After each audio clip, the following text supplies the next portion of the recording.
The envelope arrived with the morning mail, tucked between a hardware store flyer and a pre-approved credit card offer. Walter Kane eyed it warily, his hand trembling slightly as he reached for it. Government issued. Official seal. Black ink that never boded well.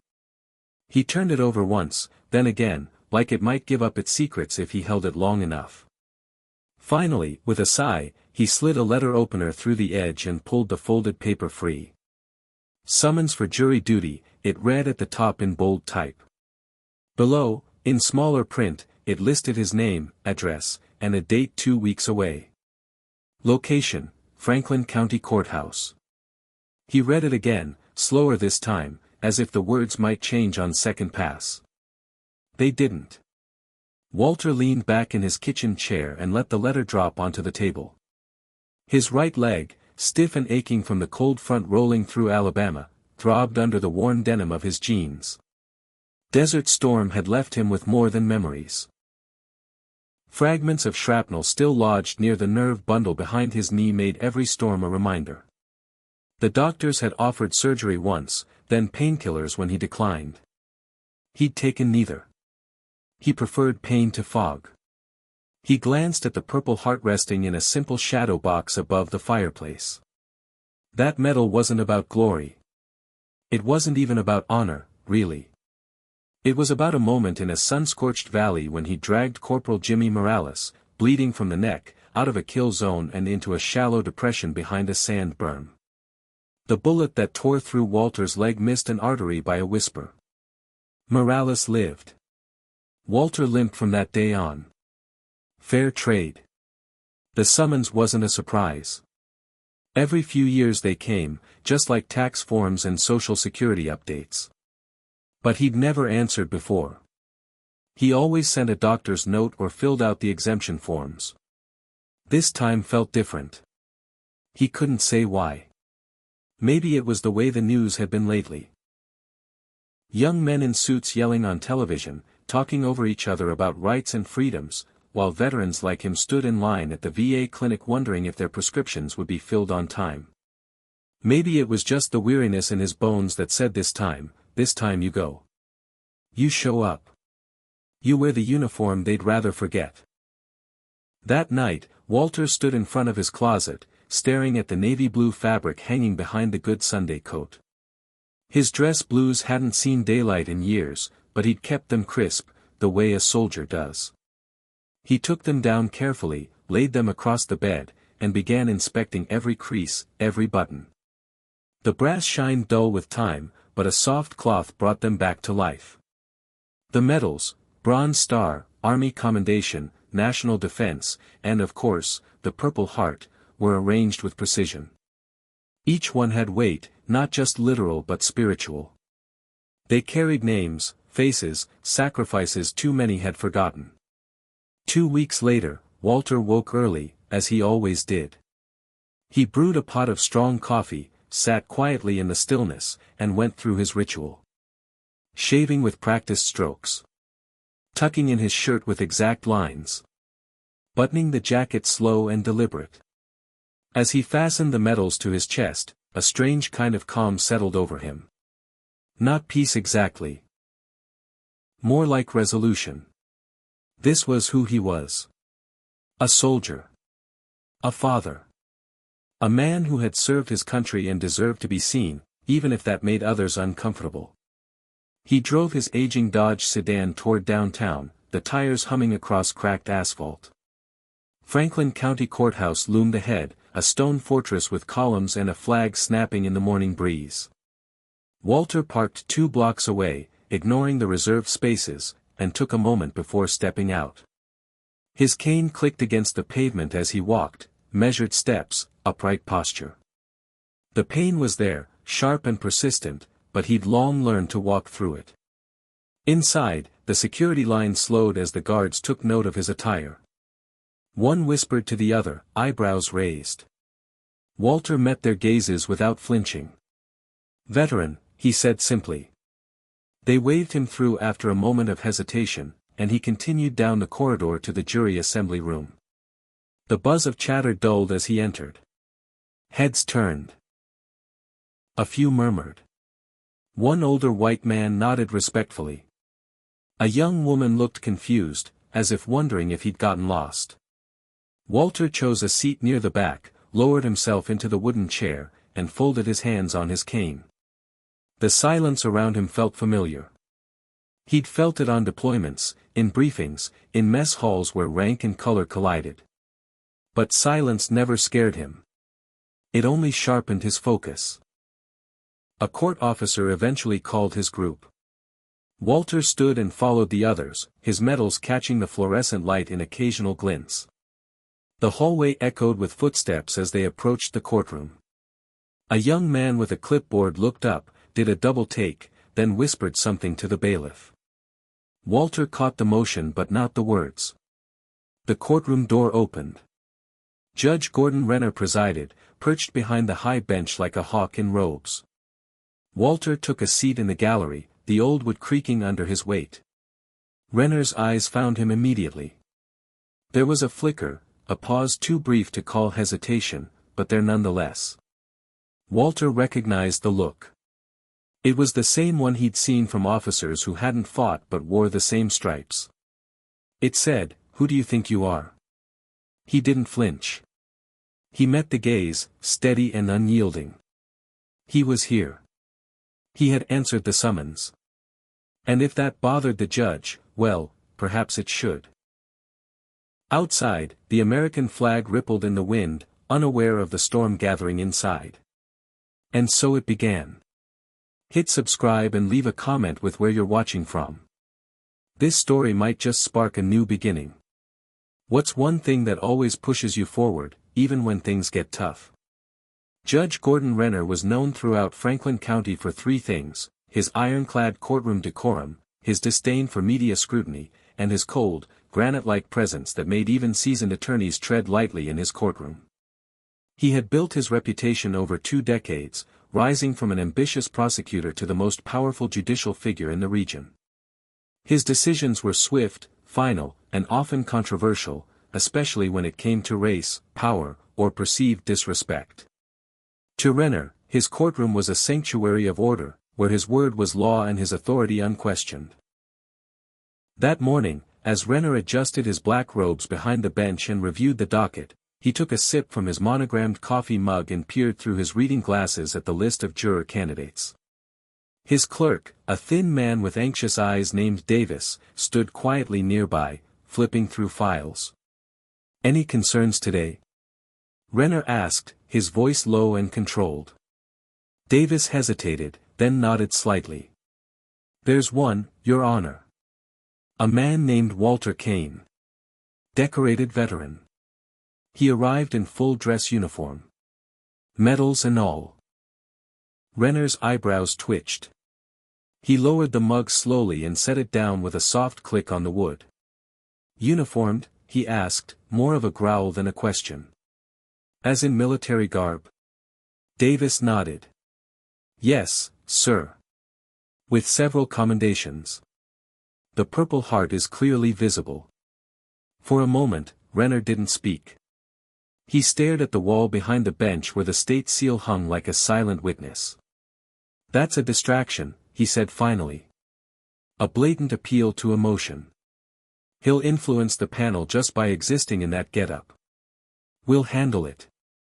Meanwhile, Walter sat patiently, his eyes scanning the courtroom with quiet awareness.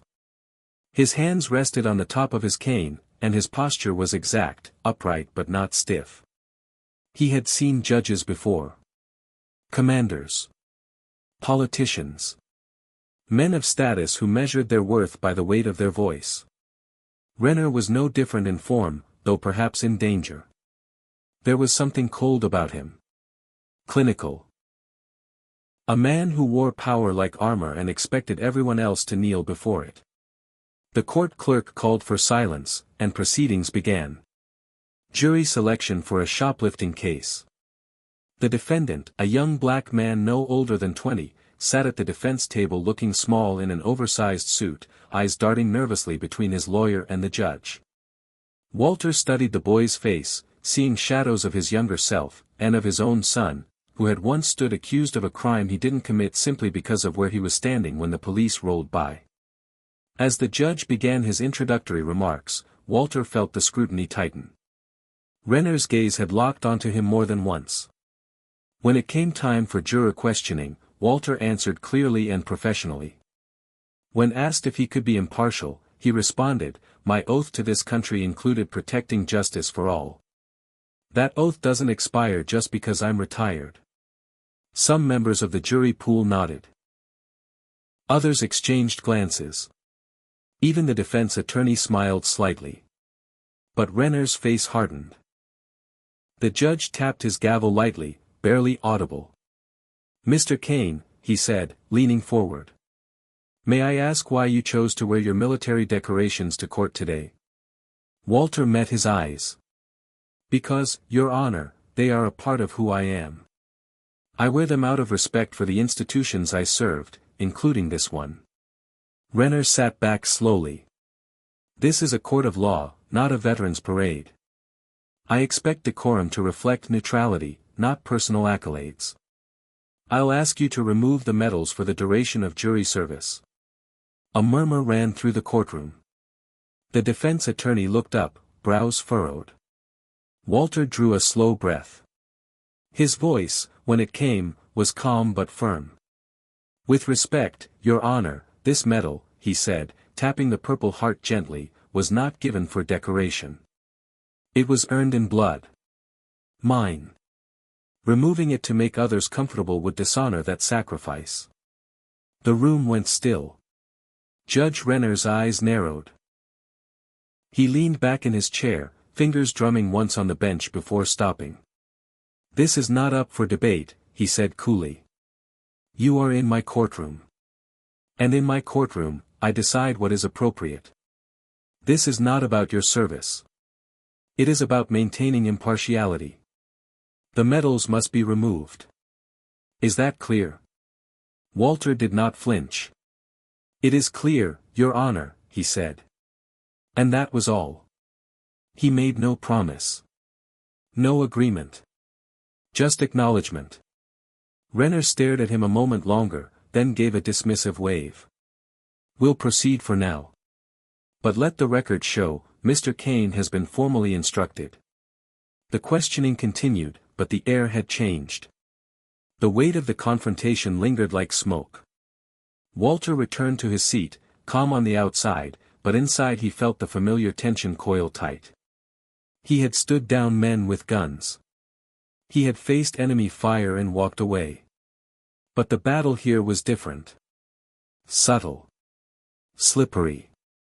And it was only just beginning. Renner's eyes returned to Walter throughout the morning, and though no more words were exchanged, a silent duel began to form between the man on the bench and the man with medals on his chest. One sought control. The other carried history. Somewhere between the lines of procedure and pride, they were already on a collision course neither man would walk away from unchanged. The wind had picked up by the time Walter Kane stepped outside the courthouse. The Alabama sky was a sheet of dull gray, clouds hanging low like a warning yet to be spoken aloud. Walter walked slowly to his car, each step deliberate, the cane clicking against the sidewalk echoing faintly. His leg ached more than usual, but he welcomed the pain, it grounded him, reminded him he was still here. He opened the door of his Dodge sedan, slid into the driver's seat and sat for a moment in silence. The judge's words kept playing in his mind like a scratched record. Remove the medals. It wasn't a request. It was an order. And it echoed not just in his ears but in every part of him that had fought, bled, and lost. Something in his chest tightened, not fear, but resolve. At home, he unbuttoned his jacket carefully, hanging it over the back of the dining chair.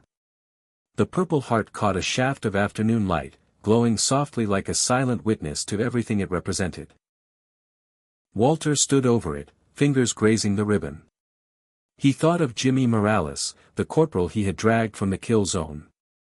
He thought of Reggie "Bear" Johnson, who didn't make it home from that same firefight. Reggie's laugh had once lit up desert nights. Now it echoed only in Walter's memory. The idea of removing the medal, to appease a man like Judge Renner, felt like an insult not just to Walter, but to all of them.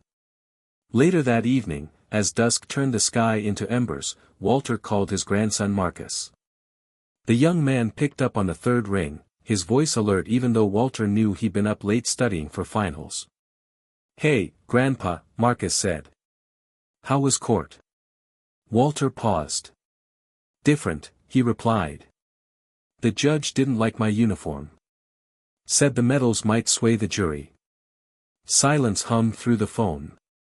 Then Marcus replied, calm but sharp. "That's absurd. There's no law against wearing them. You earned those medals." Walter smiled faintly at the indignation in his grandson's voice. "I know. But he gave me a direct order to take them off tomorrow." Marcus didn't hesitate. "You're not going to do it, are you?" Walter looked out the window, the shadows lengthening across the lawn. "No," he said. "I'm not." The next morning came heavy and cold. Walter woke early, more from the pressure on his conscience than the alarm clock. He followed the same ritual: coffee, shave, polish.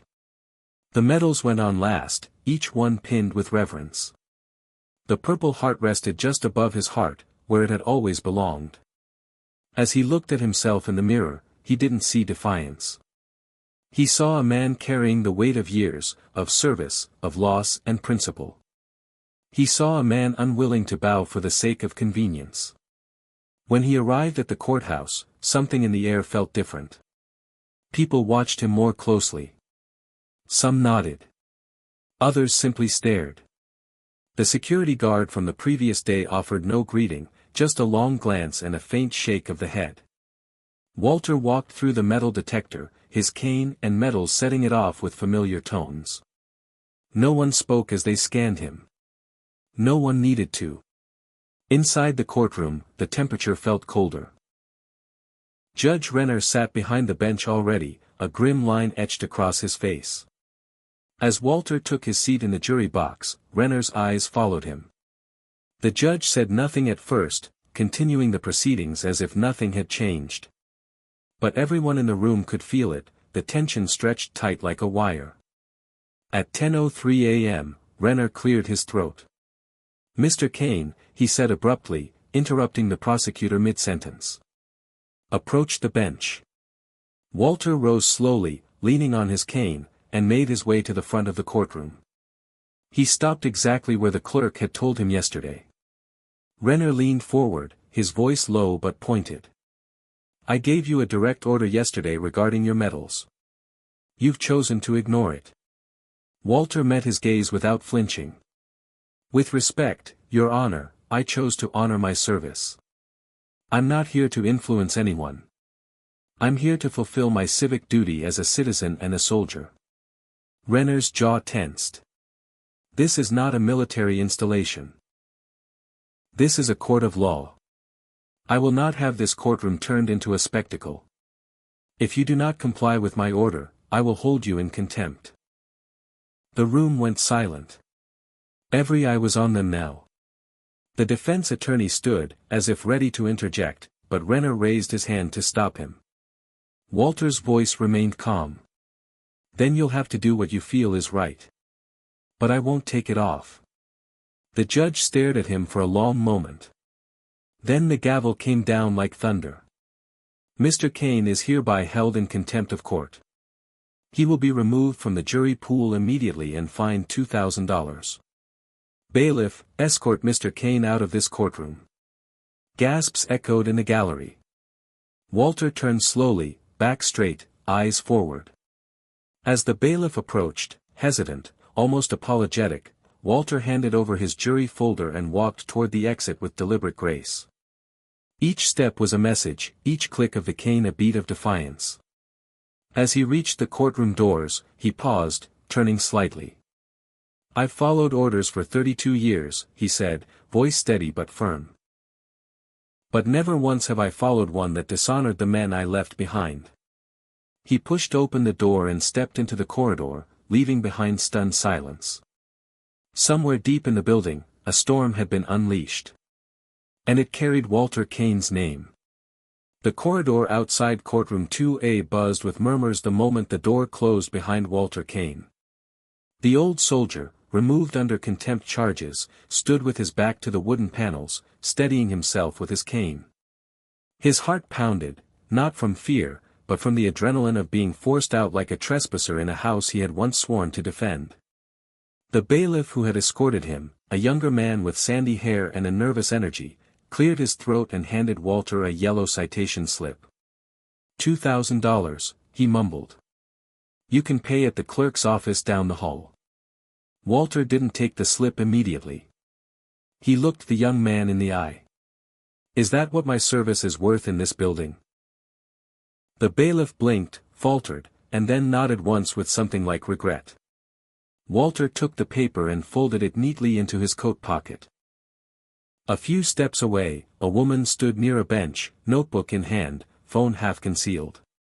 She had watched the entire scene unfold and followed Walter with her eyes now, like a camera locking onto a subject. Her name was Natalie Ruiz, a freelance journalist covering local court cases for an online publication. Young, sharp, and often dismissed by the older reporters in Birmingham, she had a habit of paying attention to stories others thought too small to matter. She'd come today expecting to cover a routine misdemeanor case. What she witnessed instead felt like the tremor before a landslide. She approached slowly, her instincts flaring. "Mr. Kane," she said softly. "May I have a word?" Walter paused at the clerk's office door and turned. He studied her, noted the clean press of her shirt, the tension in her shoulders, the sincerity in her voice. She didn't wear the slick polish of television reporters or the distant detachment of columnists. She looked like she gave a damn. He nodded once. "You already watched the word happen," he said. "But go ahead and ask." Natalie hesitated. "Why did you refuse the judge's order?" Walter raised an eyebrow. "Because I've already lost too many brothers for me to stand here and pretend this," he tapped the Purple Heart, "is optional. That judge asked me to dishonor their memory so he could feel more in control of his courtroom. I may walk with a cane, Miss Ruiz, but I don't kneel for anyone who hasn't earned it." Natalie scribbled furiously, then stopped. "Can I quote you on that?" Walter chuckled, low and tired. "I don't talk for headlines. But if people are going to hear it, make sure they hear it true." She nodded and thanked him, her fingers already composing the lead in her mind. Walter turned and entered the clerk's office, paying the fine without flinching. $2,000 was no small amount, not for a retired veteran on a fixed income, but principles didn't have a price tag. When he walked back out into the sun, the air felt different. Lighter in some way, though the world around him hadn't changed yet. He got in his car and sat there for several minutes before starting the engine. The echo of the judge's gavel still rang in his ears. That night, Walter sat at his kitchen table, the room dim except for the old lamp that cast a warm circle of light over his papers. He had opened his service file, flipping through medals, deployment orders, commendations. There were photographs too, gritty snapshots of him and his unit in the Gulf, sand in their boots and laughter in their eyes. One of them showed Walter crouched beside a wounded man, applying pressure to a bleeding chest. It had been taken just minutes before a bullet found him. He ran his finger along the edge of the photo, and for a moment, the room fell silent except for the tick of the wall clock. That silence was broken when his phone buzzed on the table. It was Marcus. "They published it," his grandson said breathlessly. "You're all over the internet. Some site called Justice Watch picked up the story and ran with it. People are commenting. Sharing.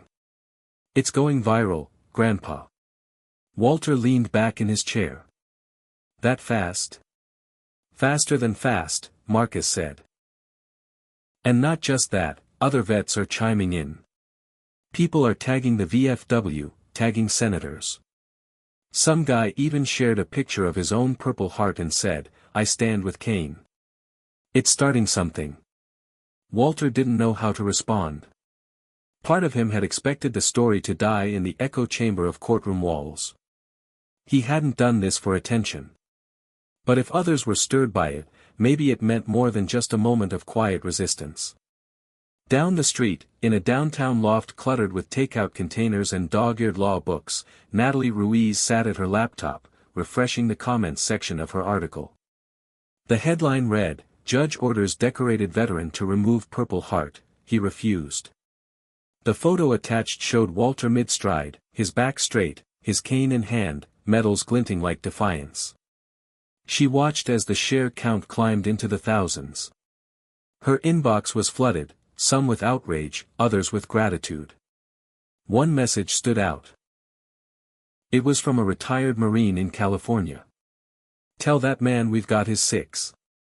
Always." But in another part of town, inside a stately brick home shaded by oak trees, Judge Renner read the same article with mounting fury. He sat in his leather chair, the lights low, a glass of bourbon untouched on the side table. His wife peeked into the study. "Is it true?" she asked softly. "Did you really throw him out for wearing a medal?" Renner didn't answer. He stared at the screen, jaw clenched, a tremor in his hand. He had spent a career building a fortress of power, and now a single man had put a crack in the wall with nothing more than his silence and his service. The judge clicked off the monitor and stood, the bourbon still untouched. Outside, the stars over Birmingham blinked quietly, unaware of the storm now rolling through every court, living room, and veterans hall across the country. And in his home, Walter Kane stood once more before the fireplace, eyes locked on the Purple Heart, the light catching its edges just so.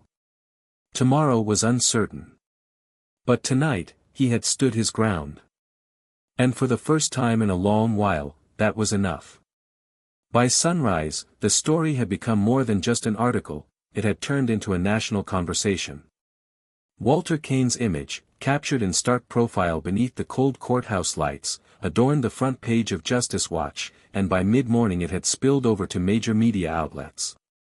CNN replayed the footage taken by a courtroom observer, panning from the stern face of Judge Gordon Renner to the proud figure of Walter being escorted from the jury box. The audio wasn't crystal clear, but the tone of the gavel striking wood and Walter's final words echoed like cannon fire across living rooms and social media timelines. "I've followed orders for 32 years. But never once have I followed one that dishonored the men I left behind." The quote was everywhere. On t-shirts, Twitter headers, protest signs. By noon, hashtags were trending, hashtag Stand With Walter, hashtag Purple Heart Pride, hashtag Justice Not Contempt. At a local VFW in Georgia, 3 elderly veterans placed their medals on a folded American flag and took a photo captioned simply, "If his isn't welcome, neither are ours." A Marine Corps veteran from New Jersey uploaded a video in which he recounted his own experience of being asked to tone down his dress blues at a local event. "They want the sacrifice," he said, looking into the lens, "but not the reminder of what it costs." In Birmingham, Walter's phone rang so many times he finally unplugged the landline and turned off his cell. He sat in his living room, blinds drawn against the media trucks already circling the neighborhood like sharks. A reporter had even knocked on his back door, startling him enough to reach instinctively for the old revolver he kept unloaded in the drawer. It was the same one he'd carried, uselessly, in Kuwait, more a comfort than a defense. He didn't open the door. Instead, he brewed coffee the old way, boiling water and using a metal press he'd owned for decades. As he sat at the table, the same chair he'd sat in during sleepless nights after Evelyn passed, he felt the strange weight of the public's sudden gaze. It wasn't glory. It wasn't vindication. It was something far more volatile, expectation. People didn't just want him to be right. They wanted him to carry their anger, their disillusionment, their pain. And that scared him more than Renner's courtroom ever had. Meanwhile, in the newsroom of the Franklin Sentinel, Natalie Ruiz found herself in unfamiliar territory. Her piece had been picked up by 3 national outlets, and a producer from MSNBC was asking if she'd be available for a panel. Her editor, usually gruff and uninterested in what he called soft court stories, called her into his office with a stunned look. "What the hell did you tap into?" he asked. She shrugged, still trying to process it herself. "I don't know. Maybe people are just tired of watching quiet men be humiliated for doing what's right." Back at the courthouse, Judge Renner was anything but quiet. He slammed the door to his chambers and barked at his clerk, demanding a press release. "We will not let the media rewrite the rule of law," he snapped. "This is my courtroom." That man broke decorum. "I did my job." But even his staff was rattled. Davis, his longtime clerk, had seen the comment threads online, veterans from all 50 states, lawyers citing case precedents that contradicted Renner's claim, even a law professor from Georgetown publicly questioning the contempt charge's legitimacy. For the first time, Davis began to feel that Renner's fortress of authority might not be as impenetrable as it once seemed. The pressure intensified when the National Veterans Alliance issued a formal statement condemning the judge's actions. "The Purple Heart is not a political symbol," the statement read. "It is a symbol of sacrifice, awarded only to those wounded or killed in the defense of this nation. No judge, no courtroom, no position of power is entitled to diminish that meaning." The alliance had millions of members, and they weren't just talking online, they were organizing. By nightfall, a peaceful vigil began forming outside the Franklin County Courthouse. Men and women in uniform, some in wheelchairs, others with canes, arrived carrying candles and framed photos of fallen comrades. Walter didn't attend. He watched from his television, both humbled and unsettled. These people didn't know him. They hadn't served beside him. But they carried his burden as if it were their own. His daughter Tanya called around 9. "Daddy, have you seen this?" she asked, voice thick with emotion. "They're calling you a hero." Walter rubbed his temples.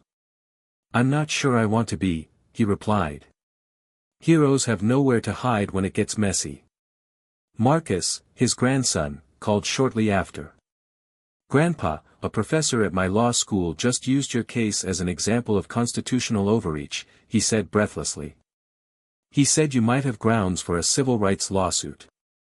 Walter sighed. "I'm not looking to sue anybody, Marcus. I just wanted to do my duty." "But they punished you for wearing your truth," Marcus countered.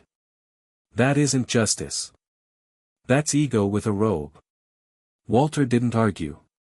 Instead, he stood and walked back to the mantel where the shadow box rested. He opened it slowly, removed the Purple Heart, and held it in his hand. The ribbon was slightly frayed at the edges now, the metal itself cool and heavy. He thought again of Jimmy Morales, of Bear Johnson, of the dust and blood of a battlefield no one back home could truly understand. "We didn't fight for this," he whispered. "But maybe this is still a fight worth facing." At that very moment, a new tweet went viral, a black and white image of Walter standing outside the courtroom, overlaid with the words, "Some medals are earned. Others are demanded removed.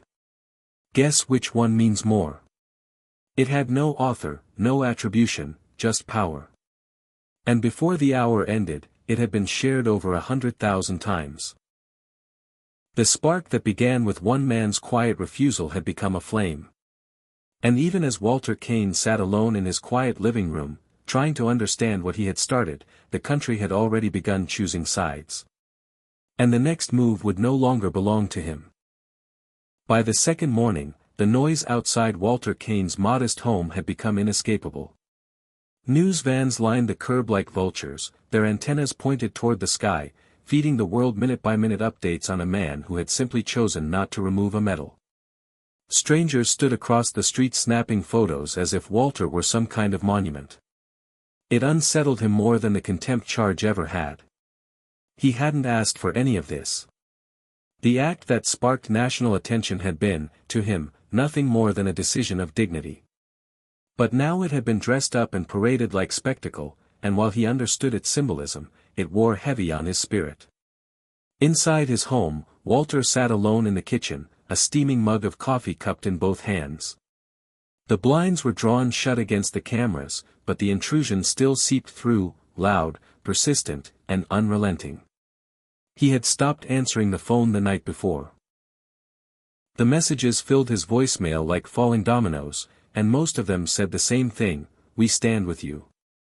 He appreciated the support, but it overwhelmed him all the same. It wasn't the kind of attention he was built for. He was a man of silence, of measured steps and earned respect, not hashtags and headlines. The ache in his leg had worsened overnight. He barely slept. The old injury from Desert Storm, aggravated by stress and age, pulsed with a dull fury that seemed to radiate from the marrow itself. The VA had once told him that nerve damage like this would only get worse. They were right.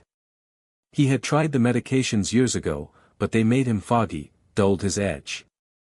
Walter Kane never accepted dulled edges, not in combat, not in life. But the pain was no longer a visitor. It had moved in like a permanent guest. As he slowly stood from the chair, his knees creaked under his weight.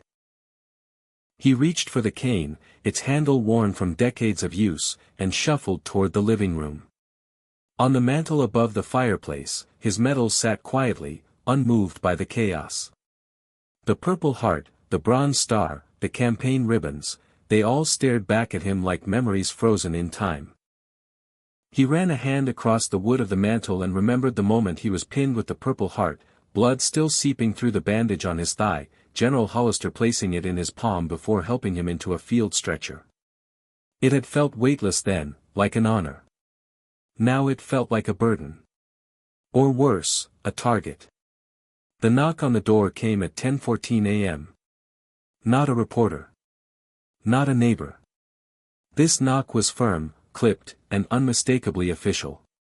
Walter moved to the door and opened it to find a man in a dark suit holding a badge. "Mr. Kane," the man said with a polite nod. "Detective Willis. Just want to ask a few questions." Walter didn't step back. "About what?" "There've been some complaints," Willis said. "Someone filed a concern about your stability." "Just a routine check-in, sir." Walter raised an eyebrow. "Stability?" Willis shifted slightly. "We received an anonymous tip that you might be emotionally unwell.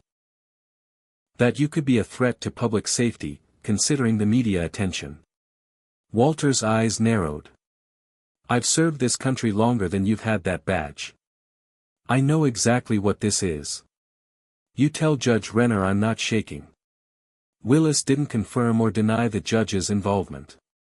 Instead, he offered a practiced smile. "Just doing my job, sir. We'll be on our way." As the man turned, Walter saw another figure in a car across the street.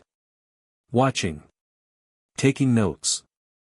He closed the door slowly, locking it behind him, and leaned his back against it for a moment.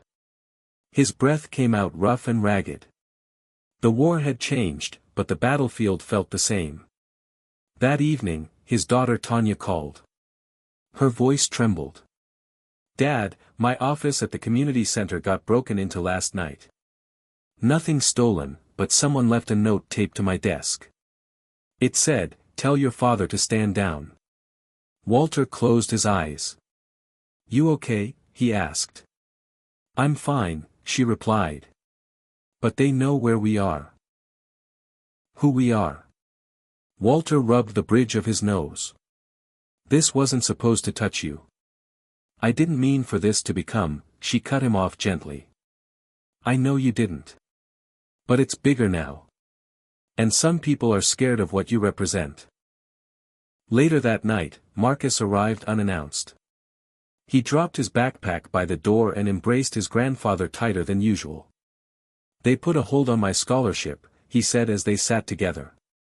"The dean said they're re-evaluating my status based on recent public associations." Walter's chest tightened. "They're going after my family," he murmured. Marcus shook his head. "They're going after your courage. That's not the same thing. And it's not going to work." Walter didn't sleep that night. He sat by the window and watched the street, memories rising like smoke.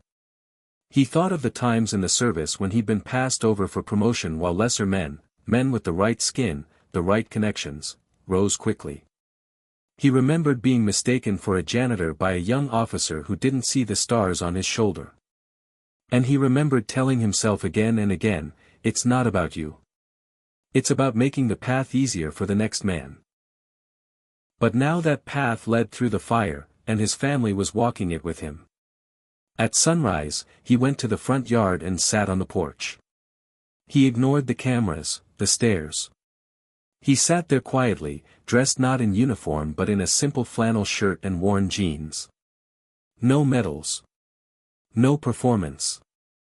Just a man bearing the weight of choices made. And as the sun rose behind him, casting a golden line across the sidewalk, he knew something with aching certainty. This was no longer about one courtroom. Or one judge. Or even one medal. It was about the wounds that never healed, and the voices long silenced. And the question that would not stop ringing in his mind. What else would they try to take, if he let them win this time? The morning after the detective's visit and the chilling call from Tanya, Walter Kane stood in front of the mirror, running a steady hand across his jaw as he shaved with the same steel-bladed razor he'd used for decades. The news vans were still there, crowding the curb like weeds growing thicker by the hour. The whispers had evolved into talking points, his name now entwined in conversations he had no part in shaping. But today, something unexpected arrived, not through a screen or a knock at the door, but through the mailbox, plain and quiet. Walter opened the worn steel flap and pulled out a small cardboard package. There was no return address, just his name and street printed in neat block letters. He took it inside, opened it slowly, and stared. Nestled in the box was a purple heart medal, identical to his own, with a folded note beside it. He unfolded the paper and read the words written in a hand that trembled with age, I earned this in Korea. I can't walk to your courthouse, but I stand beside you. Keep it if they try to take yours. It was signed, simply, Coleman, 1st Marine Division. Walter sat back in his chair, the medal heavy in his palm. A second box came the next day. Then 5 more by the end of the week. Purple hearts, bronze stars, silver stars, even dog tags wrapped in cloth. Some notes came with stories, brief, raw, scrawled like confessions. A man from Montana wrote, I watched my sergeant bleed out in Fallujah. I don't wear my medals because they remind me of that day. But now I'm sending mine to you because someone has to wear what we all carried. A woman from Ohio sent a silver star that had belonged to her father. He died before I was born. He would have stood with you. So I will. Walter lined the medals along his kitchen table, each one a quiet monument to someone else's pain and purpose. He didn't cry.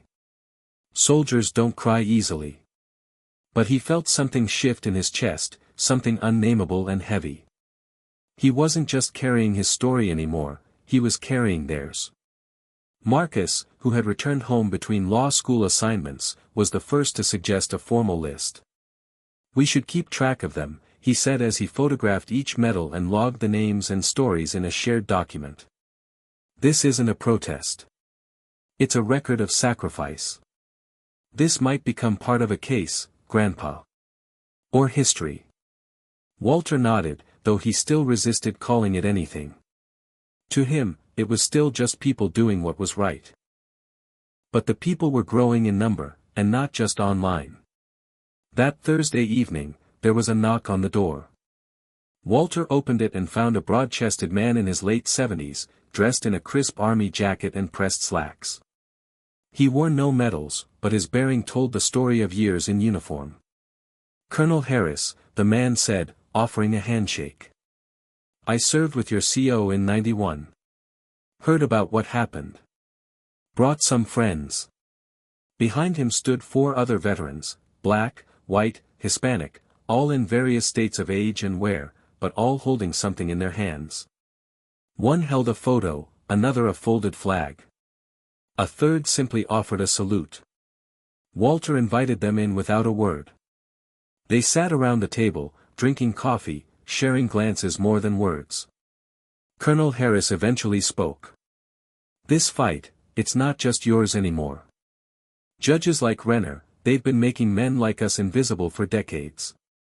You finally said no. That matters." One of the others, a wiry man named Jackson who had served in Vietnam, added, "People think we're too old to care. But you just reminded us we're not too old to matter." That night, they stayed late. They told stories, some grim, some filled with the odd laughter that only combat veterans could share. Walter listened, nodded, and once or twice added his own. It wasn't a meeting. It was a remembering. And it lit a flame he hadn't realized had almost gone out inside him. In the following days, the group grew. Veterans from nearby towns arrived, some quietly leaving tokens of support on Walter's porch, others asking if they could help in any way. One woman, a former Army medic named Evelyn Morales, no relation to the Corporal Walter had once saved, offered to organize logistics. "You've become a symbol," she said, her tone firm. "That's a blessing and a burden. Let me help with the burden." Walter gave in, reluctantly. Not because he wanted attention, but because he knew now he didn't have the right to ignore the wave that had started behind him. There were too many voices gathering in his shadow, too many names attached to medals lining his dining room table.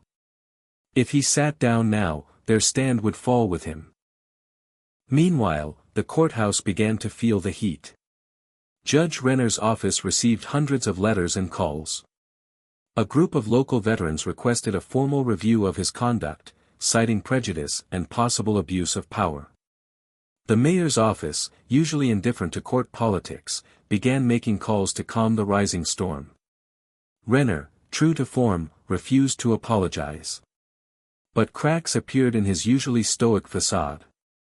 He appeared agitated in court, snappish with attorneys, dismissive even of routine filings. One afternoon, a bailiff overheard him mutter, "That old fool thinks he can turn this into a movement. Well, he's not the first to try, and they all fall eventually." That quote found its way back to Natalie Ruiz, who was still covering the story. She published it in her next article under the headline, "They all fall eventually, Judge Renner's growing contempt for the people he serves." It went viral overnight. And yet, Walter didn't gloat. He didn't celebrate.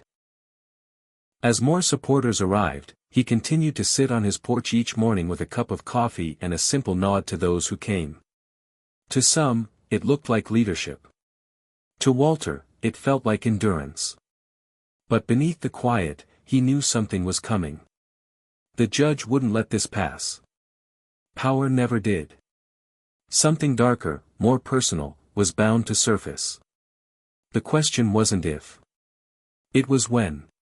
And whether he'd be ready to face it, alone or not. Judge Gordon Renner sat alone in his study as rain tapped a steady rhythm against the tall bay windows of his home in Crestwood Hills. The storm outside was a whisper compared to the one inside his mind.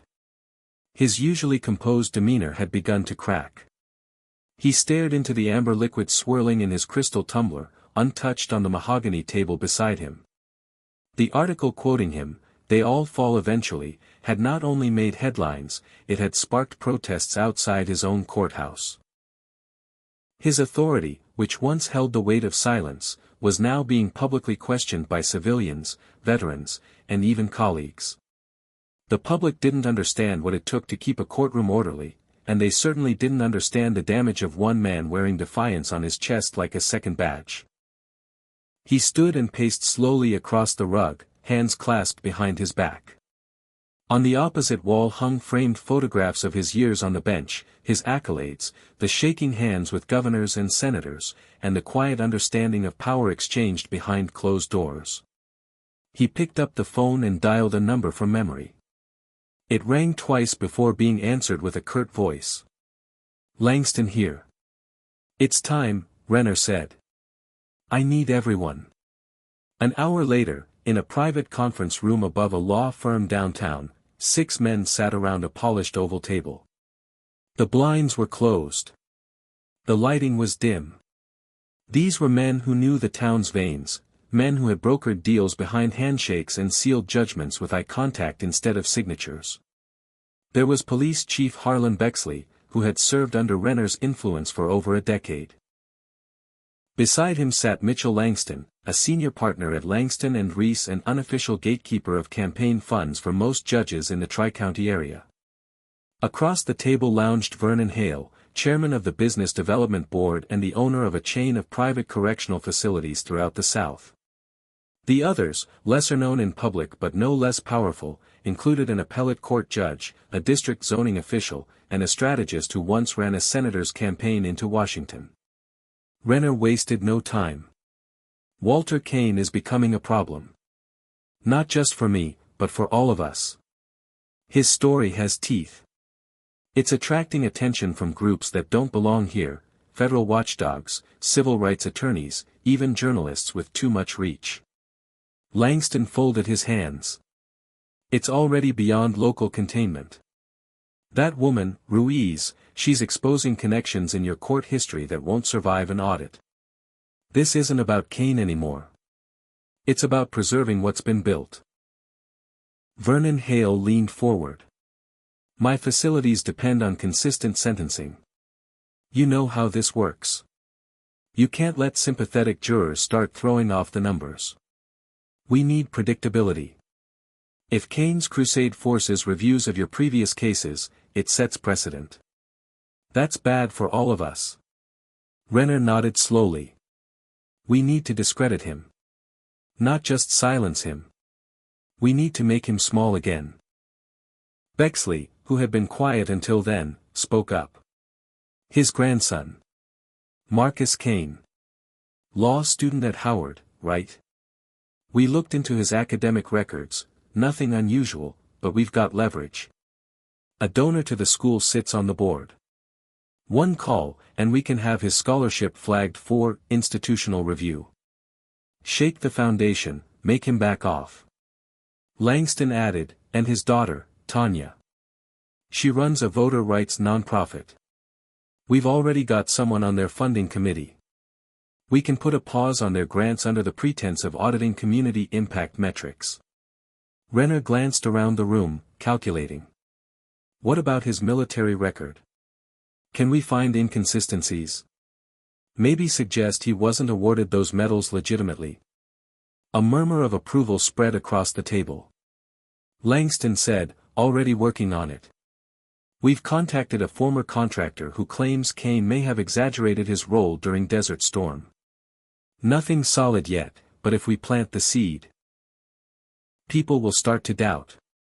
Chief Bexley pulled a folder from his coat and slid it across the table to Renner. We've also identified financial vulnerabilities. His pension just came off a temporary VA review 2 years ago. We can reopen the file under administrative audit. Freeze his income. He'll feel the squeeze. And if he complains, it'll look like he's trying to avoid accountability. Renner tapped the folder, then looked up. We're not hurting him physically. That would backfire. But we surround him. We make his family pay, one inconvenience at a time. We drag his name through the mud until it's unrecognizable. Veterans may respect him now, but even they don't rally behind uncertainty. We plant enough doubt, and he becomes just another angry man with a grudge. They all agreed. As the meeting ended, Vernon Hale leaned in one last time. We've gotten lazy. We've let public sentiment breathe too long. Kane isn't the disease, he's the symptom. If we want to keep this network intact, we better start treating the illness. Renner nodded. He didn't need reminding. Power didn't come from wearing a robe. It came from knowing where the levers were hidden, and when to pull them. Back in Smithfield, Walter sat on the porch again. The air was still, the quiet kind of night that usually calmed his mind. But something sat heavy in his chest. A gnawing sense that the winds were about to shift in ways he couldn't yet see. He didn't know what Renner had planned, but every part of his military-trained instincts told him the battlefield was changing. The war was moving into shadows. And this time, they were coming not just for his name, but for the people he loved. He looked out at the street, empty for now. Somewhere in the distance, a dog barked, and a train wailed softly through the city's bones.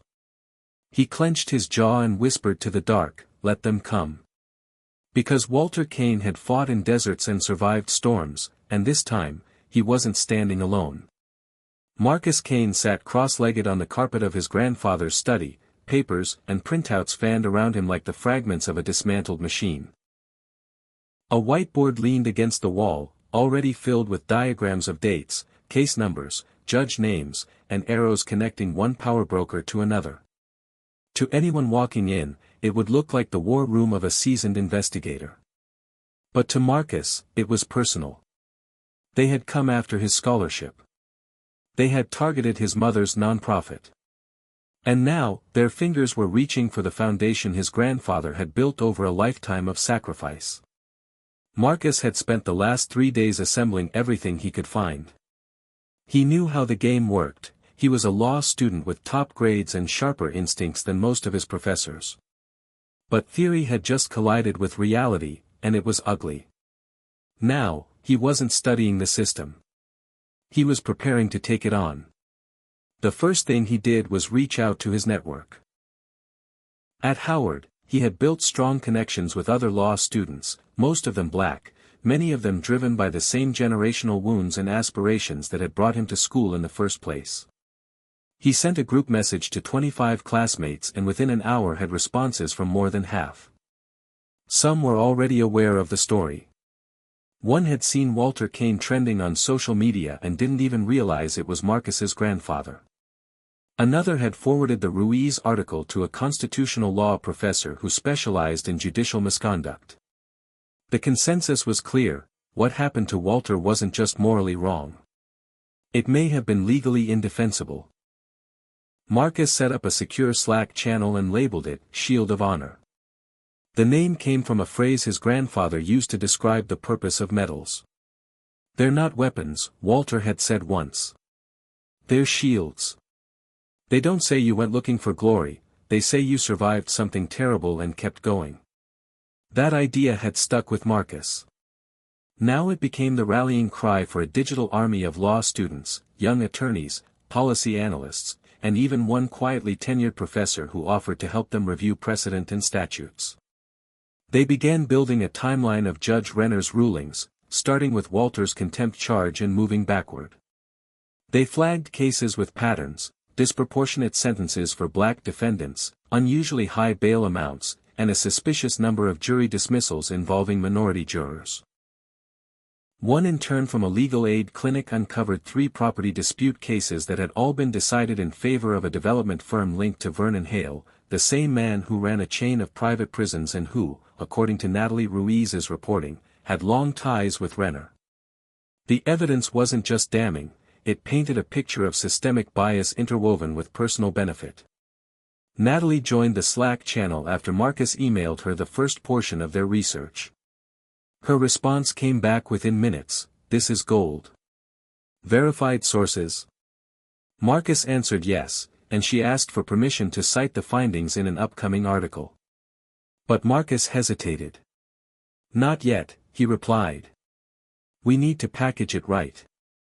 If we release it piece by piece, they'll pick it apart. We release it all at once, and it'll hit like a hammer." Meanwhile, the pressure on Walter continued. His VA pension was temporarily frozen, pending review. His home insurance provider called with questions about new potential liabilities related to media presence. It was all carefully veiled harassment, nothing overtly illegal, but the pattern was obvious. Marcus documented every interaction. Every call. Every unexplained delay. He built a legal log that would serve as the foundation of a formal complaint, not just against Renner but against the network propping him up. One afternoon, Marcus sat across the kitchen table from his grandfather, a laptop open between them. "We're building a civil rights case," he said. Walter looked at him, skeptical. "What's the end game, son?" Marcus didn't blink. "Exposure. Investigation. If we can prove judicial bias and coordinated retaliation, we can go to the state ethics board. If they drag their feet, we go federal. We get the Department of Justice involved. I've already made contact through a friend who interned there. Walter leaned back, his fingers curled around his coffee mug. This isn't law school anymore, Marcus. These people play dirty. They won't just try to silence you. They'll bury you. Marcus smiled. They tried. They failed. You know why? He flipped the laptop screen to show a digital map with red pins marking locations of veterans who had sent medals or letters of support. The map was nearly full. Because the country's watching now. And if we're smart, we won't give them a corner to hide in. Walter said nothing for a long moment. Then he reached out, placed his hand gently on his grandson's, and nodded. Then let's not flinch. Later that night, Marcus received a message in the Slack channel from one of the law students working in state archives. They had found internal memos from the Judicial Appointment Committee dating back nearly 2 decades, revealing that Renner's nomination had bypassed normal procedure. A senator had quietly pushed the appointment through in exchange for campaign support from donors linked to private correctional institutions.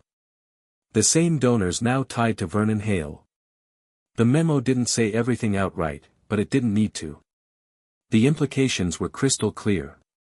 Marcus looked up from his screen and said aloud to the empty room, "This goes higher than any of us thought." Across town, in a quiet office with a locked door, Judge Renner reviewed the growing wave of negative coverage. His jaw clenched as he read another headline. Inside the courtroom where justice wears a blindfold and earplugs. His phone buzzed. It was Hale. The voice on the line was terse. "Your time's running out, Gordon. If you don't stop this now, you won't just lose the court. You'll lose everything." Renner said nothing. Because for the first time in years, the judge felt something unfamiliar coursing through his veins. Fear. And Walter Kane's grandson had put it there. Natalie Ruiz hadn't slept in 2 days.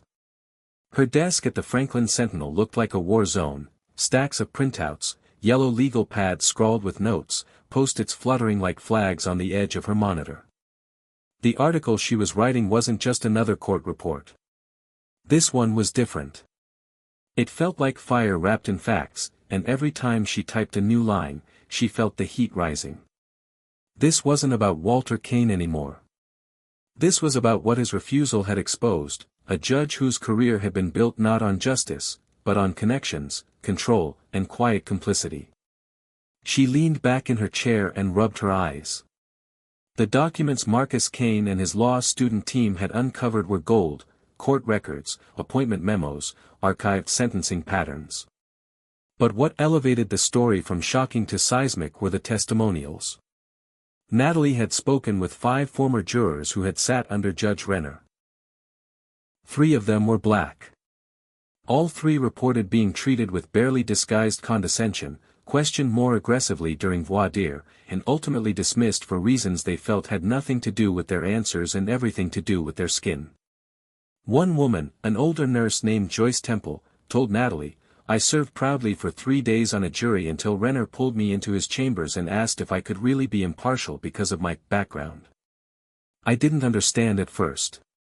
Then he clarified, 'You live in North End. That's a high-crime area, isn't it?' I never went back after that." Natalie had recorded it all. She had verification. She had names. She had numbers that pointed to a pattern too precise to be random. In the past 5 years alone, Renner had dismissed black jurors at a rate 3 times higher than white jurors.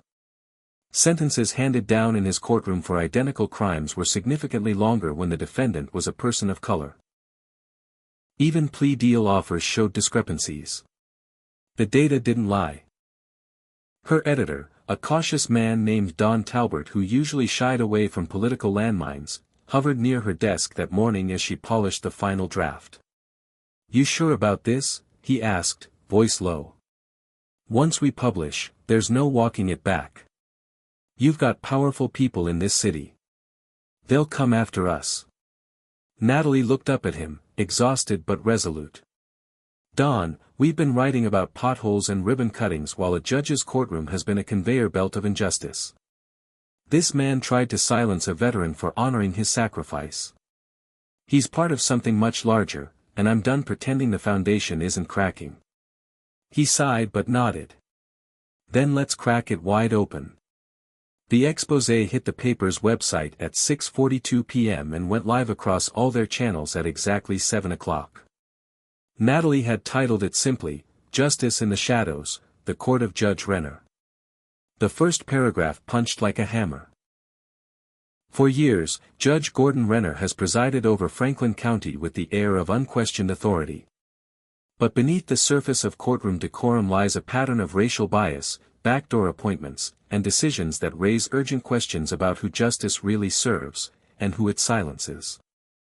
The article laid out everything with surgical precision. There were quotes from legal experts, data charts showing patterns, a timeline of Renner's career alongside the political contributions that supported it. Then came the testimonies, from former jurors, from attorneys who had long held their tongues, from defendants whose lives had been shattered by disproportionately harsh sentences. The final section focused on Walter Kane's story as a catalyst, quoting his courtroom exchange verbatim and tying it to the broader injustice. When a judge tells a man who bled for his country to remove his symbol of sacrifice, we must ask, what else has that judge removed, and from whom? Within the hour, the article had over 50,000 views. By midnight, it had crossed 250,000. MSNBC requested Natalie for an interview. The Washington Post reached out asking for a reprint. Social media exploded. The hashtag #RennerReckoning trended nationally. At the Kane household, Marcus was the one who read the article aloud. Walter sat at the kitchen table, arms crossed, face unreadable. As Marcus recited each section, his voice steady, Walter didn't speak. He just listened. When Marcus reached the final paragraph, a long silence followed. I didn't want this, Walter finally said. Not like this. I know, Marcus said gently. But it was never about what you wanted. It's about what was waiting to be revealed. Walter exhaled slowly. And now it's out there. It wasn't long before the real retaliation began. The very next morning, Tanya Kane received a letter from her nonprofit's primary funder stating that her upcoming grant cycle was being suspended for re-evaluation. At Howard, Marcus's academic advisor summoned him into an office with thinly veiled concern about whether he'd jeopardized his future by associating too publicly with a polarizing legal matter. The lights flickered twice that night at Walter's house before the power cut off for 6 straight hours. The utility company said it was a routine maintenance error. Natalie wasn't spared either. The Sentinel's server was attacked. Her car windshield was smashed in the parking lot of her apartment. An envelope was slid under her door with no note, just a printout of her article circled in red ink, and a photo of her walking to her car with an X drawn across her chest. Still, she showed up at the newsroom the next day. Still, Marcus compiled legal complaints and logged every act of retaliation into a formal digital dossier. Still, Walter woke up, brewed his coffee, and sat on the porch in plain sight. Because none of them believed they were fighting alone anymore. The nation had seen behind the curtain. Now the question was whether the system that had allowed Judge Renner to reign unchecked for so long would finally be forced to look at itself in the mirror. And what it would see when it did. The courthouse was quieter than usual that morning. Not because there were fewer people, but because everyone seemed to be holding their breath. Even the sound of the bailiff's shoes on the marble floor echoed differently. Judge Gordon Renner walked through the main entrance instead of the side hall, as if to prove something. His robe flowed behind him like a shadow of who he used to be. But no one looked at him the same anymore. The air was thick with tension, not respect. The security guards nodded stiffly. Court clerks barely raised their eyes. And in the hallway just outside courtroom 2B, a young protester stood with a sign that read, "Honor, not ego." She didn't say a word. She didn't need to. Renner's chambers, once a place of quiet authority, were now cluttered with folders marked urgent, emails flagged red, and voicemails from longtime allies now refusing to return calls. The article had torn through his circle like a fire through dry brush. The damage was worse than he expected. Natalie Ruiz hadn't just exposed him, she had made it impossible to continue without consequences. The ethics board had called for an emergency session. A review committee had been formed by the state bar to examine claims of discriminatory sentencing. And that morning, Renner received a certified letter informing him that his judicial pension was now under preliminary review. But what rattled him most wasn't institutional. It was personal. He received a letter at home the night before, slid through the gap in his front gate. It was handwritten, barely legible, from a veteran he'd sentenced 22 years earlier for a parole violation. The man had done 6 months in jail, lost his job, and never recovered. The note said simply, "You took more from me than time. You took dignity. Now the country sees you." Renner crumpled the paper and dropped it into the trash, but the words clung to him. For the first time in decades, he felt something unfamiliar and unwelcome, the loss of control. His authority was no longer absolute. His decisions no longer carried silence as a shield. Every ruling was under the microscope now. Every person who had once whispered his name with reverence now said it with suspicion. And what was worse, he knew it wasn't over. At the same moment, in a corner of downtown Franklin, Natalie Ruiz prepared for her on-air interview with MSNBC. The makeup artist dabbed a bit of powder on her forehead as she stared into the mirror, rehearsing her answers silently. She wasn't nervous. She was fueled by a kind of moral adrenaline. The world had finally started asking the right questions, and she wasn't going to let fear dictate the answers. When the camera rolled, the interviewer's first question was direct. "Natalie, were you afraid when you published the piece?" She met the lens without flinching. Afraid? Of course. But fear isn't an excuse to stay silent. I've interviewed mothers whose sons were sent to prison for the same crimes white teenagers get probation for. I've talked to public defenders who were forced into plea deals because they knew the judge wouldn't give their clients a fair trial. When I met Walter Kane, I realized his story wasn't unique, it was a flashpoint. And sometimes, it takes one person saying, "Enough," to bring the rot into the light. Back in Smithfield, Walter Kane watched the interview from the kitchen. Marcus sat beside him, tapping away at his laptop, cross-referencing documents. Every few minutes, he glanced at his phone, watching for replies from law firms, advocacy groups, and whistleblowers who were now contacting them directly. The work didn't stop. The battle had moved from the courtroom to the public square, but it was still a war of attrition. And every bit of exposure made them more of a threat. Walter leaned back in his chair. "She's brave," he said. Marcus didn't look up. "She is.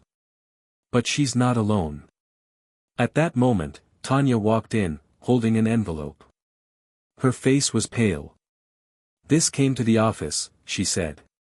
"No return address." She handed it to Walter. He opened it carefully.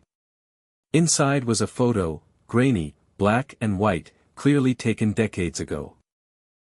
It showed a younger Walter in uniform, kneeling beside a wounded soldier in the dirt of a foreign battlefield. There was a red X drawn over his chest. No note. No message. Just the image. Marcus stood slowly. "They're trying to rattle you." Walter stared at the photo for a long time, then set it down and pushed it away. "They're trying to rattle all of us." Tanya said nothing, but she looked shaken. "I'll talk to the police," Marcus said, already dialing. "We need this documented." Meanwhile, in a gated estate across town, Vernon Hale stood in his glass-walled office, phone pressed to his ear. His voice was ice. "Renner is losing his grip. If he folds, the whole structure we've built over 20 years starts to collapse. The private contracts, the plea quotas, the political favors, it all unravels. The voice on the other end spoke quickly, nervous. "What do you want me to do?" Hale didn't hesitate. "We stopped the story. Find a way to discredit Natalie Ruiz. I don't care how. Leak something, fabricate something, just muddy her up enough that people start questioning her motives. If we can't erase the fire, we soak the matches in oil." And elsewhere, in the legal offices of the state's Judicial Oversight Committee, an emergency file had just been opened. Inside were official requests to review not only Judge Renner's rulings, but also his personal financial records, campaign donors, and affiliations. One of the clerks, a junior analyst named Elaine, stared at the stack of papers piling up and whispered, "This is going to be huge." The ground beneath Judge Renner was shifting. His power, once absolute, was becoming brittle. Every whisper of the past had turned into a document. Every rumor had grown teeth. He had built his throne on silence, but now the silence was screaming. And outside his courtroom, in the places where people had once bowed their heads, they were raising them instead. Not in anger. In defiance. In truth. In courage. And in unity. Hit subscribe and leave a comment with where you're watching from. This story might just spark a new beginning. What's one thing that always pushes you forward, even when things get tough? The morning sun rose slowly over Franklin, casting long amber streaks across the courthouse steps where silence once ruled and defiance now stood tall. The protesters had doubled overnight. Veterans in uniform, college students, mothers with children, and even former inmates gathered side by side, holding up placards with phrases like, "Justice is not a privilege," and, "We stand with Walter Kane." The local police watched from the sidelines, more hesitant now than confrontational. The mood wasn't chaotic. It was solemn, intentional, as if everyone there understood they were part of something far larger than themselves. In the center of it all stood Walter, hands behind his back, eyes fixed forward, not as a symbol but as a man who had drawn a line in the sand and refused to retreat. Behind him, Marcus weaved through the crowd, fielding questions from media outlets, coordinating interviews, and responding to emails on the fly. He had barely slept, but the energy of the movement kept him sharp. That morning, a surprise came in the form of a message from the Southern Law Center, offering to file an amicus brief on Walter's behalf if the case made it to the state Supreme Court. Another message followed from a retired federal judge who wanted to speak out on patterns of systemic abuse he'd quietly observed during his tenure. Bit by bit, the fortress that had shielded Judge Renner was being chipped away, not by hammers, but by truth. And it was beginning to crack. Inside the courthouse, Renner stared out from his chambers, the blinds half-drawn as he watched the sea of protesters swelling beyond the sidewalk. He could feel the weight pressing on his lungs, a pressure that had nothing to do with the barometric forecast and everything to do with his past catching up. His phone buzzed again. Another voicemail from Vernon Hale, each one more urgent than the last. But Renner didn't pick up. Not this time. His mind was no longer clouded with the certainty that used to guide his gavel. There was doubt now, creeping in like water through a fractured foundation. He still had power, but it no longer felt like armor. It felt like a noose. Across town, Natalie Ruiz stepped into the studio of the local NPR affiliate, greeted by the host with an uneasy smile. She was scheduled for a live segment titled When Accountability Finally Arrives, and though her nerves were tucked neatly beneath her blazer, she knew this moment mattered. She adjusted her microphone, cleared her throat, and as the theme music faded, the host welcomed her with a simple question, "Natalie, did you expect the response to your article to be this explosive?" "I expected truth to resonate," she answered calmly. "But I didn't expect so many people to find themselves in Walter Kane's story. It turns out, a lot of people have been silenced for a long time. We just gave them a reason to speak." The interview went viral before the segment even ended. A snippet shared on Twitter, where Natalie said, "Courage is contagious," hit over 1 million views in 6 hours. People began sharing their own courtroom experiences. The hashtag judicial courage began to trend. And by the afternoon, the city of Franklin was receiving media requests from international journalists. That same day, Marcus received a direct call from someone he never thought he'd hear from, Councilman Desmond Avery, a prominent black politician who had once run for mayor before withdrawing mysteriously during the primary. Desmond's voice was cautious but firm. "I read everything. Watched the footage. I've been quiet too long, but this time, I want in." Marcus blinked. "You're serious?" Desmond replied, "I'm not just serious. I have receipts." Within an hour, he sent over files showing old political contributions from Hale's network in exchange for city contracts, tied directly to courtroom sentencing quotas. Renner's influence, it turned out, hadn't just shaped justice. It had warped city politics. Marcus called Natalie. "You need to see this." Within minutes, they were sitting in her apartment, reviewing the documents with growing astonishment. Natalie looked up, her eyes lit with a fire that had nothing to do with journalism and everything to do with justice. "This isn't just about one courtroom anymore," she said. "This is about an entire machinery." Meanwhile, Walter sat with Tanya at home, the noise of the protests audible even from their porch. She turned to him and asked softly, "Do you think they'll listen now?" He glanced at her, his expression unreadable. "They're listening. But the question is whether they'll change. That's the real fight." She reached over and took his hand. "Whatever happens, you changed the story, Dad. You changed our story." He didn't say anything, but his grip tightened ever so slightly, a silent thank you carried in the warmth of a calloused palm.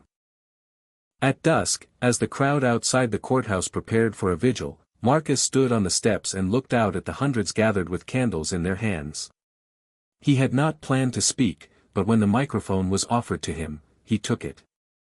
His voice, steady and calm, carried over the square.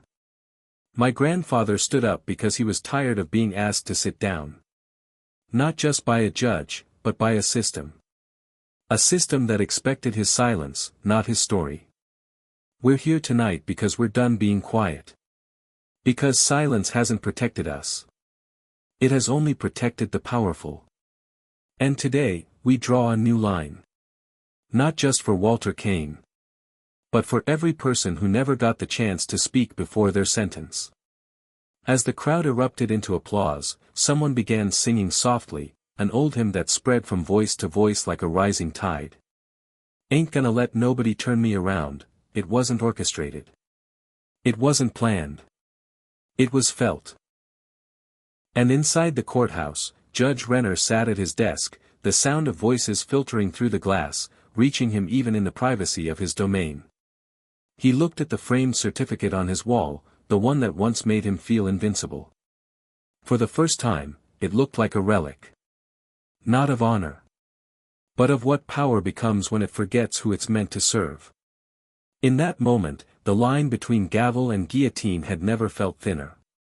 The day of the ethics hearing arrived with the kind of stillness that precedes a storm. Rain had fallen just before dawn, leaving the city glistening in a deceptive calm. But in the air hung a heaviness, a hum of tension building toward something irreversible. The courthouse that had once felt like an impenetrable temple of order now stood vulnerable, almost exposed, as if stripped of the silent reverence that once guarded its halls. People had gathered long before sunrise. Reporters set up cameras. Supporters of Walter Kane arrived with flags and signs. Opponents, though fewer, hovered at the periphery with murmured skepticism and folded arms. And inside, down a corridor now lined with security, the hearing room waited like a loaded chamber. Judge Gordon Renner arrived through a back entrance under tight escort. His face was drawn, eyes sunken behind his glasses, shoulders slightly hunched. He carried no briefcase, no notes. His steps were slow but deliberate. He didn't speak to anyone. He barely acknowledged the bailiff who opened the chamber door. If he still clung to any belief in his invincibility, it was buried beneath layers of practiced detachment. Inside the room, 5 members of the State Judicial Conduct Commission sat in silence, their expressions unreadable. A large clock ticked faintly above them. The air conditioning hummed. Nothing else moved.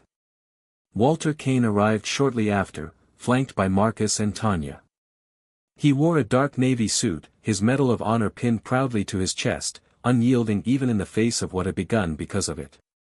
As he entered, the crowd outside erupted into spontaneous applause that could be heard even through the courthouse walls. Walter paused briefly in the threshold of the hearing room, scanning the rows of chairs before nodding once and stepping in. Marcus walked beside him, his face tense but composed. He carried a leather folder full of documents, testimonials, and the full investigative package Natalie and her team had assembled. He knew the hearing was supposed to be about Renner, but in a deeper sense, it was also about Walter, about every case like his that had been swept under the rug for decades. The hearing commenced without preamble. A female commissioner, gray-haired and steely-eyed, led the questioning. Judge Renner, this commission has convened to examine your conduct in multiple cases spanning 23 years. Do you understand the charges before you? Renner nodded once. I do. His voice was dry, almost inaudible. The commissioner continued. You are accused of systemic bias, discriminatory courtroom practices, unethical judicial appointments, and inappropriate associations with political and private interests. Do you deny these claims? Renner remained still. I deny any wrongdoing, he said softly. I did my job within the law. Marcus whispered to his grandfather, it begins. Over the next 3 hours, the commission moved through a parade of evidence. Screens displayed sentencing data revealing clear racial disparities. One commissioner read aloud from court transcripts where Renner had dismissed minority jurors with vague language like, gut feeling, or uncomfortable demeanor. A data analyst presented a slide comparing Renner's sentencing averages to other judges in the district. His penalties were 30% harsher for black defendants on identical charges. The numbers didn't lie. And when Natalie Ruiz was called to testify, the room leaned in. She spoke calmly, every word measured, every sentence supported by documentation. She described her interviews with former jurors, her conversations with defense attorneys too afraid to go public, the mountain of evidence she had uncovered alongside Marcus and his team. This is not about personal vendetta, she said. This is about trust. A courtroom is supposed to be a place where the powerless can stand on equal footing with the powerful. Judge Renner turned that promise into a myth. Then, Walter was asked to speak. He rose slowly, his presence commanding. There was no tremble in his voice. I stood in front of this man's bench because I chose to wear the medal I earned with blood, not to show off, but to honor the friends I left behind. And he tried to make me feel ashamed of it. He stripped me of dignity in the very house where justice should live. But I'm here, not to reclaim my pride, I never lost it. I'm here to say that silence is no longer an option. Not for me, and not for any of us. The room was quiet when he finished. The commissioners said nothing for a long moment. Then, slowly, they adjourned for deliberation. The hearing was suspended for the day, but the atmosphere was forever altered. Outside, the sun had returned, cutting through the clouds in streaks of gold. As Walter, Marcus, and Tanya exited, the crowd erupted again, louder this time, unified and clear. Chants began. Reporters shouted questions. People wept. Veterans saluted. Judge Renner, meanwhile, sat alone in a side chamber. He had removed his robe. His tie was loose. For a man who had once ruled with impunity, he looked remarkably small now. The door opened briefly, and a clerk stepped in. They'll reconvene tomorrow morning for the decision, she said quietly. He gave no response. He just stared down at his hands, the fingers that had gripped a gavel thousands of times now clenching into tired fists. That night, in the Kane household, the family sat together in rare quiet. Tanya served coffee. Marcus reviewed media coverage with wide eyes. Walter sat still, the light of the television flickering on his face. He said nothing for a while. Then, finally, he looked up and said, "Whatever they decide tomorrow, it won't change what we've done here. We didn't just challenge a judge. We told the truth. We reminded people what justice is supposed to mean." And in that moment, it didn't matter if the commission ruled in their favor or not. Because the courtroom of public conscience had already spoken. And it wasn't done yet. The next morning broke with a stillness that felt like the moment before a final drumbeat. Rain clouds had scattered, and the sky over Franklin was clean, pale, and waiting. Outside the courthouse, the crowd returned even larger than the day before. News vans lined the street, satellite dishes pointed skyward, their reporters broadcasting live to a country now gripped by a story that had grown far beyond one judge and one veteran. The people weren't just waiting for a ruling, they were waiting for a signal that justice in America still had a pulse. Walter Kane stood on the courthouse steps, dressed in the same suit he wore the day he had faced Judge Renner. The Medal of Honor on his chest caught the morning light. Marcus stood to his left, Tanya to his right, both silent, both resolute. The three of them formed a line of defiance forged in dignity, pain, and principle. Around them stood a wall of supporters, veterans, students, church leaders, and people they had never met before who now treated Walter like he was their father, their brother, their history. Inside the hearing room, the energy was charged but composed. The 5 commissioners had returned, seated behind their wide oak desk, legal pads before them, expressions tight. Judge Renner entered alone, his suit wrinkled, hair uncombed, a shell of the man who had once ruled with a flick of the wrist. He sat at the respondents' table without looking at anyone, eyes fixed on the polished wood beneath his hands. The lead commissioner, a woman known for her impartiality and grit, adjusted her glasses and looked straight ahead. This commission has reviewed extensive testimony, documentary evidence, and public response. We are prepared to issue our findings and judgment. The room drew a collective breath. We find that Judge Gordon Renner, during his tenure on the bench, engaged in a sustained pattern of judicial bias that undermined the impartial administration of justice. We find that his behavior toward minority jurors, disparate sentencing patterns, and professional relationships with political actors constitute breaches of the ethical standards required of the judiciary. She paused. No one moved. Even the reporters had stopped taking notes, hanging on her every word. Accordingly, this commission rules that Judge Gordon Renner is hereby removed from the bench, effective immediately. Furthermore, we are referring the matter to the State Attorney General's Office for potential criminal investigation into judicial misconduct, abuse of power, and conspiracy to obstruct justice. There was no eruption in the room. Not yet.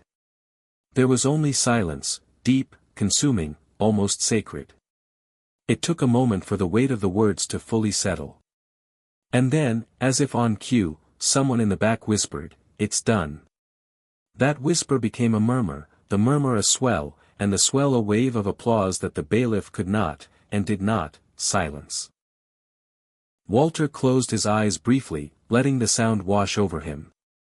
He wasn't smiling. There was no triumph in his face. Only quiet acknowledgement. Marcus gripped his grandfather's shoulder firmly.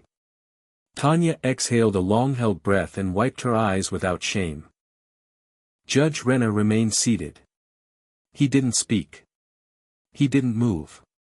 When the bailiff approached him to escort him from the chamber, he rose slowly, gaze forward, jaw tight. As he passed Walter, their eyes met one final time. Not as judge and defendant, not as symbols, but as men. One had built a career on silence. The other had broken that silence with truth. And truth had won. Outside, the crowd was already reacting. Word had spread within minutes. Cheers echoed off the courthouse walls. Strangers embraced. Veterans raised flags higher. Church choirs sang freedom hymns without sheet music, their voices raw with emotion. Children held handmade signs that read, "Justice lives here." The moment felt biblical, like something had been restored to the soil of the city itself. Natalie Ruiz arrived late, still holding her phone, her screen flooded with messages. She pushed through the crowd until she found Marcus and Walter. "It's done," she said simply. Marcus nodded. "It is. But it's also just starting." Natalie smiled faintly. "That's exactly what I was going to say."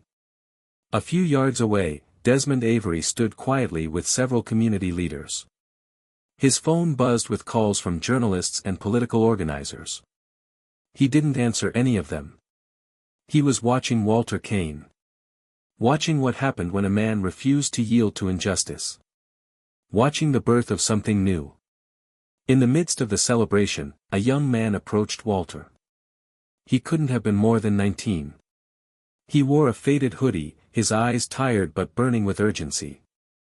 "Sir," he said, "my brother's doing time for something he didn't do. Your story, it gives me hope. You think we could get help?" Walter looked at the boy, and for the first time that day, he smiled. It was small, but it was real. "Let's talk," he said. "We've got a long road ahead. And I don't walk it alone anymore." As evening fell, the courthouse square transformed into a candlelight gathering. There were no speeches, no cameras, just people singing softly and sharing quiet moments of reflection. Marcus sat beside Natalie on the steps, their legs aching from the day, but their spirits strangely light. "I didn't know how this would end," she said. "I still don't." Marcus leaned forward, elbows on his knees. "It's not an ending. It's a verdict, sure. But the system didn't fix itself. We forced it to face itself. That's not justice yet. It's just the beginning of it." Back at home, Walter sat in his old chair on the porch, looking out at the night. Tanya stood in the doorway, watching him. "You all right?" she asked. He nodded. "I'm more than all right. I'm still here." She stepped beside him and looked at the stars. "They said you destroyed his career," she murmured. Walter turned to her. "No. I didn't destroy anything. He built something on lies. All I did was stop pretending it was made of stone."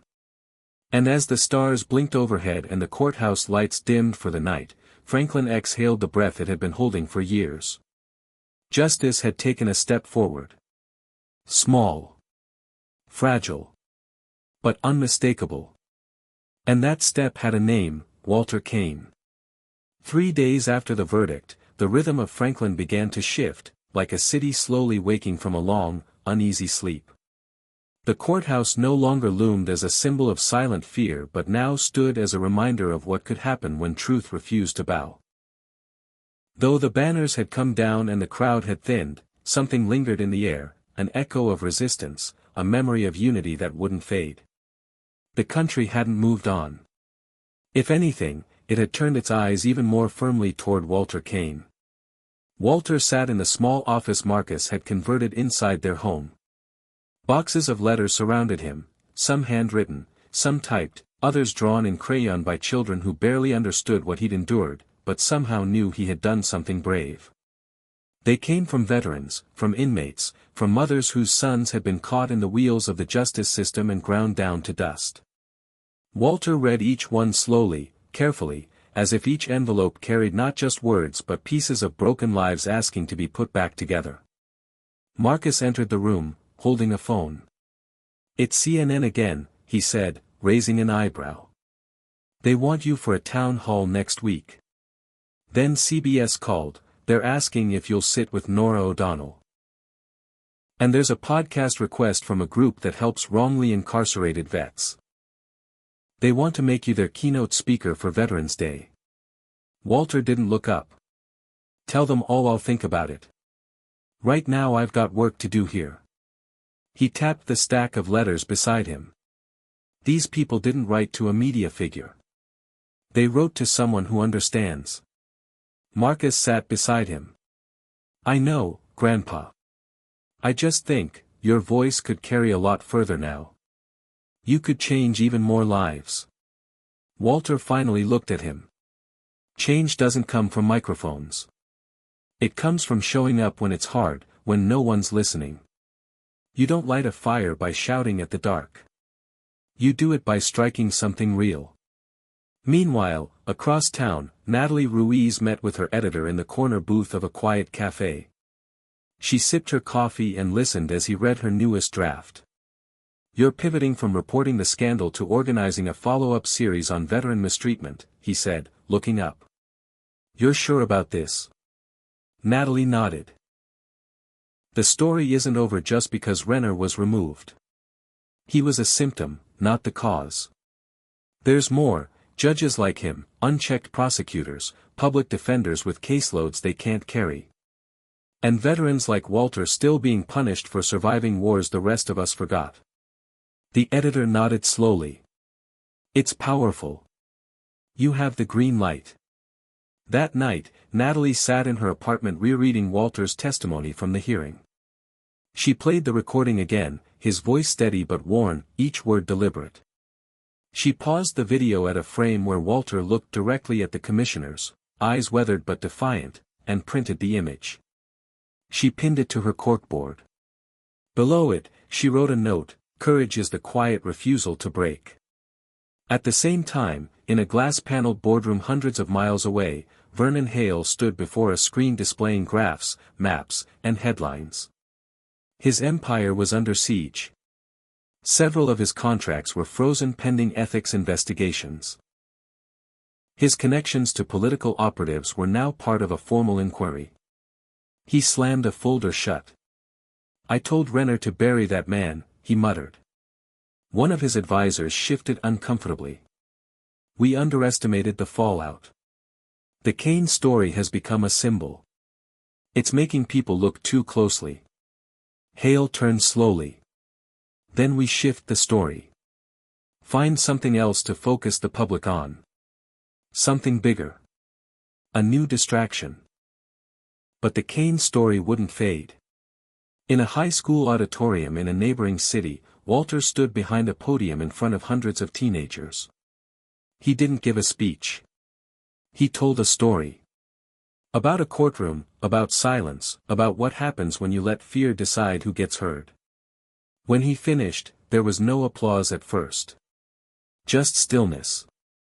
Then one student stood. Then another. Then all of them, standing in total silence, as if that, too, was part of the lesson.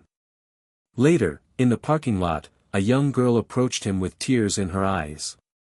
"My brother's in prison," she whispered. "He was just trying to protect me."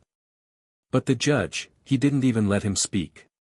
Walter crouched so he was eye level. "What's his name?" he asked.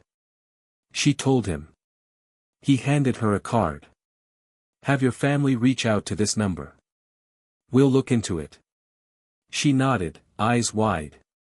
For the first time, she looked like she believed that help might actually come. Back at home, Walter and Tanya sat on the porch, the air cool, the crickets chirping. She leaned her head on his shoulder. "You ever think about what would have happened if you hadn't worn that medal to court?" He smiled faintly. "I used to. Not anymore. I think that medal knew something I didn't. It knew it had one more battle to fight." She chuckled softly. "So it dragged you back into war?" He nodded. Only this time, the enemy wasn't across an ocean. It was across a bench. Inside, Marcus worked late, building out a website for the Kane Foundation. Their goal was simple but ambitious: to review sentencing cases of veterans, connect families with legal support, and raise awareness about how justice could be reshaped from the bottom up. The logo was a single torch wrapped in barbed wire. The tagline: "We burn through the silence." The next morning, Walter opened another letter. It was from a retired federal judge. "I saw what you did," it read. "And I want to help. We were taught to stay silent, to protect the robe at all costs. But I've learned that silence is its own betrayal. If you'll have me, I'll lend my voice." Walter stared at the letter for a long time, then placed it beside the others. The chorus was growing. The echoes of justice no longer faded into the background, they grew louder with each passing day. One man had told the truth, and in doing so, given others permission to do the same. He hadn't set out to lead a movement. But the movement had found him. And it wasn't stopping. Autumn settled over Franklin with a quiet grace, painting the trees in burnt gold and rusted crimson. The courthouse steps, once the epicenter of protests and public outcry, now stood calm, a symbol not just of what had been challenged but of what had begun. Walter Kane walked those steps again, this time not as a defendant, not as a protester, but as a guest.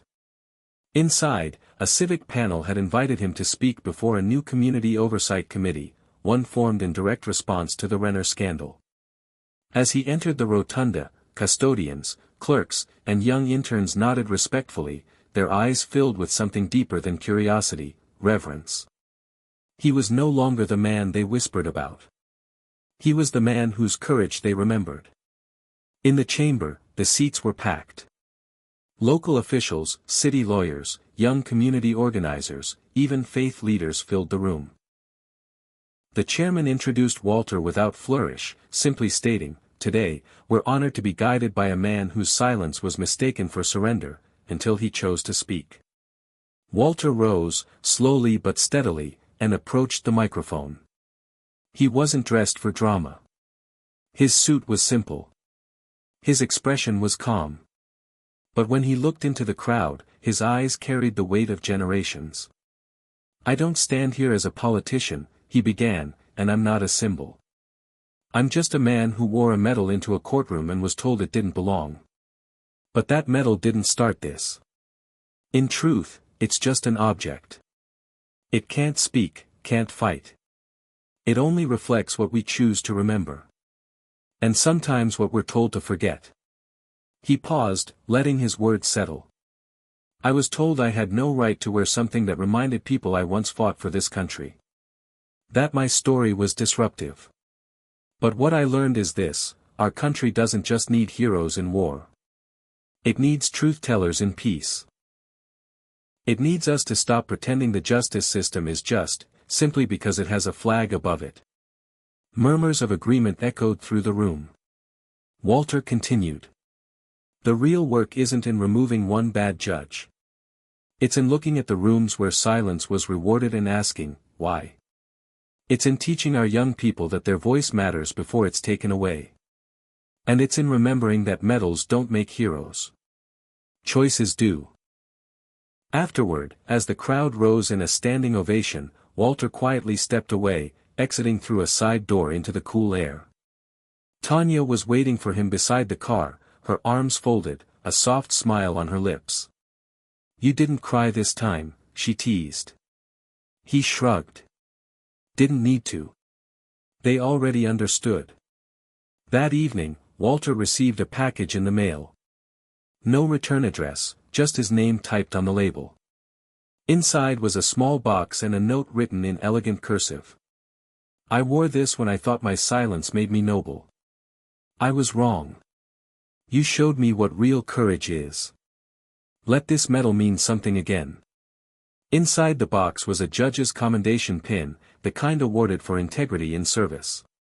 It was wrapped in an old American flag handkerchief. Walter turned it over in his palm, thoughtful. For a long moment, he just stared at it. Then he placed it on the table beside his own Medal of Honor. Two symbols.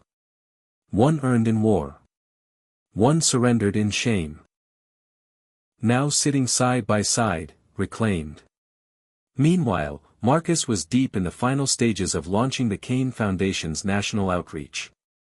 They had secured funding from 3 nonprofit legal groups, and Walter's story had become a case study at law schools.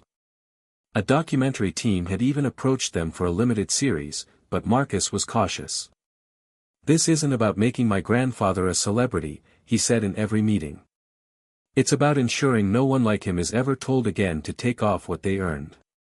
He traveled to D.C. the following week to meet with representatives pushing legislation called the Veterans and Justice Act, a bipartisan bill aimed at protecting veterans from judicial discrimination and creating independent reviews of court proceedings involving decorated service members. Marcus had never imagined himself involved in policy, but there he was, 29 years old, standing before lawmakers, holding his grandfather's case file like scripture. In Franklin, the ripple effects continued. A former public defender returned to town and opened a pro bono legal clinic. A judge who once hesitated to challenge Renner stepped down and went on record in a televised interview, finally speaking about the coercion that had poisoned his conscience for years. The district began reviewing sentencing patterns, revisiting dozens of cases, many of them from veterans whose voices had never made it beyond the courtroom walls. Late one night, Walter sat alone on the back porch, the stars above him sharp and clear. He had the medals laid out on the table beside him.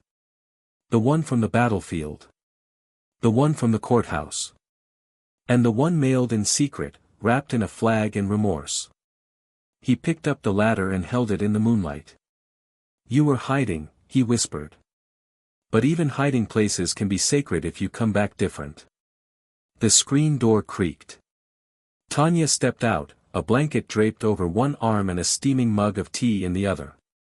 She handed it to him and sat down. "Thinking about the next speech?" she asked. He shook his head. "Thinking about the first one. The one I never gave. The one in court, when he told me to take the medal off. I wish I'd said more." She leaned her head against his shoulder. "You didn't need to. You said it now. Loud enough that people finally heard it." A silence fell between them, the kind only long love can carry. Walter looked out into the dark, the lights of the town dim in the distance. "I wore that medal to remind myself I had dignity. But what I learned was, dignity doesn't come from brass or ribbons. It comes from standing tall when you're told to shrink." And there, in the quiet of the night, the old man who once stood trembling before a bench now sat steady beneath the stars. Not because the war was over. But because he had finally found peace, not the absence of conflict, but the presence of truth. And once truth speaks, it never falls silent again. Washington, D.C. pulsed with its usual rhythm of urgency and performance, the hum of politics never far from boiling over. But for Marcus Kane, the city felt different this time. This wasn't just a networking trip or a quiet policy pitch behind closed doors. It was a confrontation, a reckoning that had traveled from the small courthouse in Franklin to the polished marble halls of the United States Capitol. The Veterans Injustice Act had gained momentum, but it was teetering. And Marcus knew that if the bill failed now, it would not only betray the voices that had risked everything to be heard, it would silence the momentum his grandfather had ignited. The committee hearing chamber was packed. Cameras hovered from corners. Senators shifted in their seats, flanked by aides with clipboards and legal pads, every word analyzed before it left their lips. Walter sat beside Marcus at the long table reserved for public witnesses, wearing the same suit, the same medal, the same quiet fire that had carried him through months of public battles. His hands rested on the table, but his fingers curled slightly, not from fear, but from the weight of what he was about to protect. Senator Whitmore, a seasoned war veteran himself and co-sponsor of the bill, opened the hearing with a steady voice. "We are here to confront something that many have ignored for far too long, the silent betrayal of our veterans by the very system they swore to defend. We've awarded medals to our heroes. But then we put them on trial and ask them to hide those medals. No more." He turned toward Walter and Marcus. Mr. Kane Jr., the floor is yours." Marcus stood first, his voice unwavering. "My grandfather's story isn't just an isolated failure. It's a mirror. It reflects a system that still punishes dignity, that confuses order with justice, that fears the truth because it's inconvenient. We brought evidence, not just from his case but from dozens more across the country. Veterans wrongfully sentenced. Others disrespected in court for who they are or how they look. Judges who saw valor as arrogance. That ends today." He stepped aside, and Walter stood, adjusting the mic. He didn't clear his throat. He didn't fumble. He looked directly at the panel of lawmakers, straight-backed and unflinching. "I fought in a war where every step could have been my last. I didn't ask for praise. I asked for purpose. And when I came home, I didn't expect gratitude. I just wanted to live with dignity. But when I wore my medal into court, I was told it didn't belong. They said it was disruptive. But what really disrupted the courtroom that day wasn't my medal, it was the truth it stood for. He paused, and the room leaned in. I don't want vengeance. I don't want to rewrite history. I want protection, for the young man who will walk into court next week with scars on his back from another war.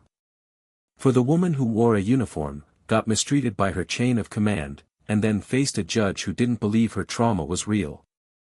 This bill isn't charity. It's a repair. And repairs are overdue. The silence that followed was unlike any moment in that chamber in recent memory. Not forced. Not procedural. Just honest. The kind of silence that falls when truth isn't just spoken, it lands. But not everyone welcomed it. Senator Green, sharp-suited and smiling with practiced precision, leaned forward. Mr. Kane, with all due respect, aren't we setting a dangerous precedent by elevating veterans above the law? Aren't we suggesting that military service entitles someone to leniency in all situations? Walter didn't flinch. No, Senator. We're saying that service should never be a liability. We're saying that judges should be educated on the invisible wounds our soldiers bring home. We're saying the law should recognize the full story, not erase it. The senator leaned back, not replying. But her smile had thinned. As the hearing ended, Marcus and Walter stepped into the hallways lined with flashing cameras and shouting reporters. Walter gave no statements. Marcus offered a brief quote. This isn't about making heroes. It's about making things right. Later that night, as they walked along the National Mall, Walter stopped by the World War II Memorial. He stood in silence, gazing at the names carved in stone. They're always quiet, these places, he murmured. Even in cities full of noise. Marcus stood beside him. I think that's because they already said everything they needed to. They spoke through how they lived. Like you. Walter turned to him. I didn't do this to become a symbol. I did it because I didn't want to die ashamed of what I allowed. Marcus nodded. I know. But sometimes symbols are just people who didn't quit. Back in Franklin, Tanya watched the live hearing on television, tears rolling down her cheeks. At the kitchen table, letters still arrived, now from veterans' families across the country, thanking Walter not just for his service, but for breaking a silence they hadn't known they were allowed to challenge. Desmond Avery, now forming a national legal network for veterans, watched the hearing with his team and raised a glass of coffee in tribute. The old man just shook the Capitol, he said. And they felt it. But not everyone celebrated. Vernon Hale watched the broadcast from his estate office, lips tight, eyes dark. His connections were crumbling. The Renner scandal had exposed one layer, and now Walter Kane had given the public a name, a voice, a face for the truth. Hale picked up his phone. We have to contain this, he said. There's too much to lose. The call ended. The silence in his office deepened. And in that silence, one truth remained. Walter Kane had taken his fight all the way to the nation's heart, and the echoes were only growing louder. A late October rain blanketed Franklin, soft and cold, blurring the lines between streets and memories. The courthouse, now wrapped in scaffolding for renovation, seemed symbolic, as if the entire structure were undergoing the same reckoning that had begun with one man's refusal to remove his medal. Inside Walter's home, the lights were dimmed low. Tanya moved quietly through the living room, tidying newspapers, turning off the TV, pausing at the sight of Walter asleep in his chair. His breathing was even, but his hands clenched subtly with each exhale, caught somewhere between rest and memory. Upstairs, Marcus was on the phone with one of the bill's legislative aides. The Veterans Injustice Act had passed the Senate committee with a majority vote, but now faced its biggest challenge in the full chamber. Resistance was growing, Not just from the usual partisanship but from special interests and shadowed figures who feared the chain reaction it would ignite.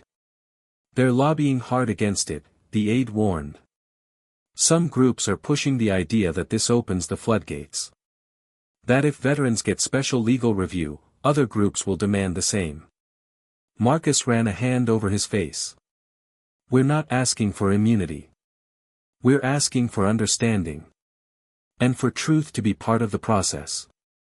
Why is that so threatening? The aide's voice dropped. Because truth burns things down. The next morning, Marcus found Walter already awake, sitting on the porch with a notepad and a pen, writing slowly in long, measured lines. Letters, Walter explained without being asked. Too many people wrote me not to answer. Some of them need more than thank you. They need to know they're not crazy. Marcus sat beside him. We may be running out of time. They're pushing the vote ahead. Word is they might try to kill the bill in the night session. Walter didn't look surprised. They'll do what they always do, hope we're too tired to notice. At noon, a knock came at the door. Tanya answered, revealing a man in his 60s, clean-cut, his blazer damp from the drizzle. He introduced himself as Colonel Everett Langley, retired JAG Corps. I came in person because a letter wouldn't do, he said, stepping inside. I served 3 deployments. Prosecuted and defended soldiers for over 2 decades. I thought I'd seen it all. But your story, it changed me. Walter raised an eyebrow. You came here to say that? Langley shook his head. I came here to testify. I'm flying to D.C. tomorrow.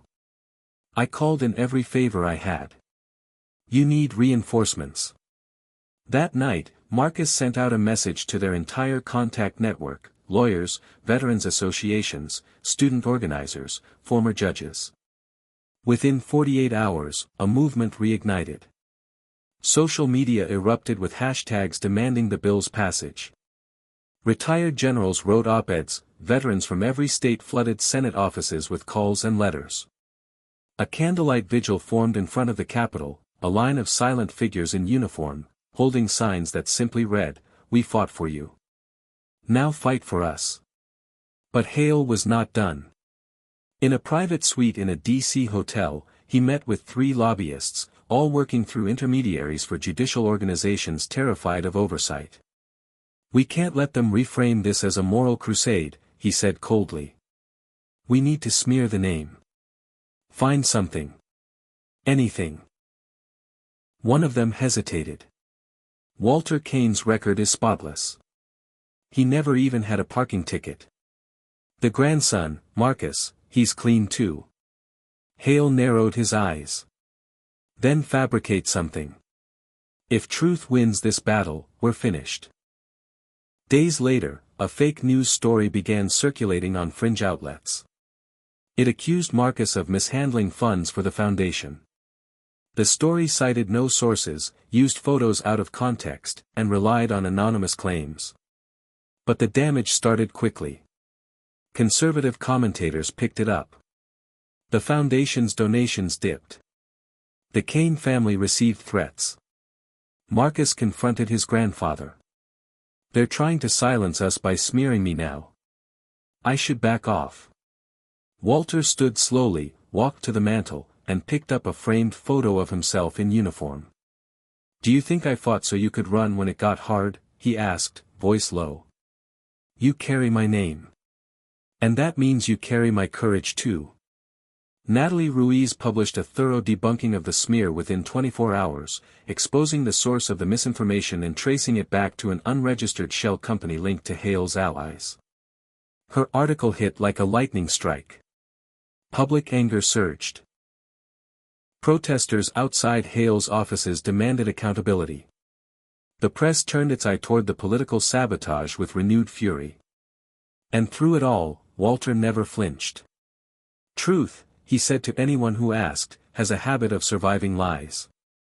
When the bill finally reached the floor, the Senate chamber was packed. Marcus, Walter, and Tanya watched from the gallery.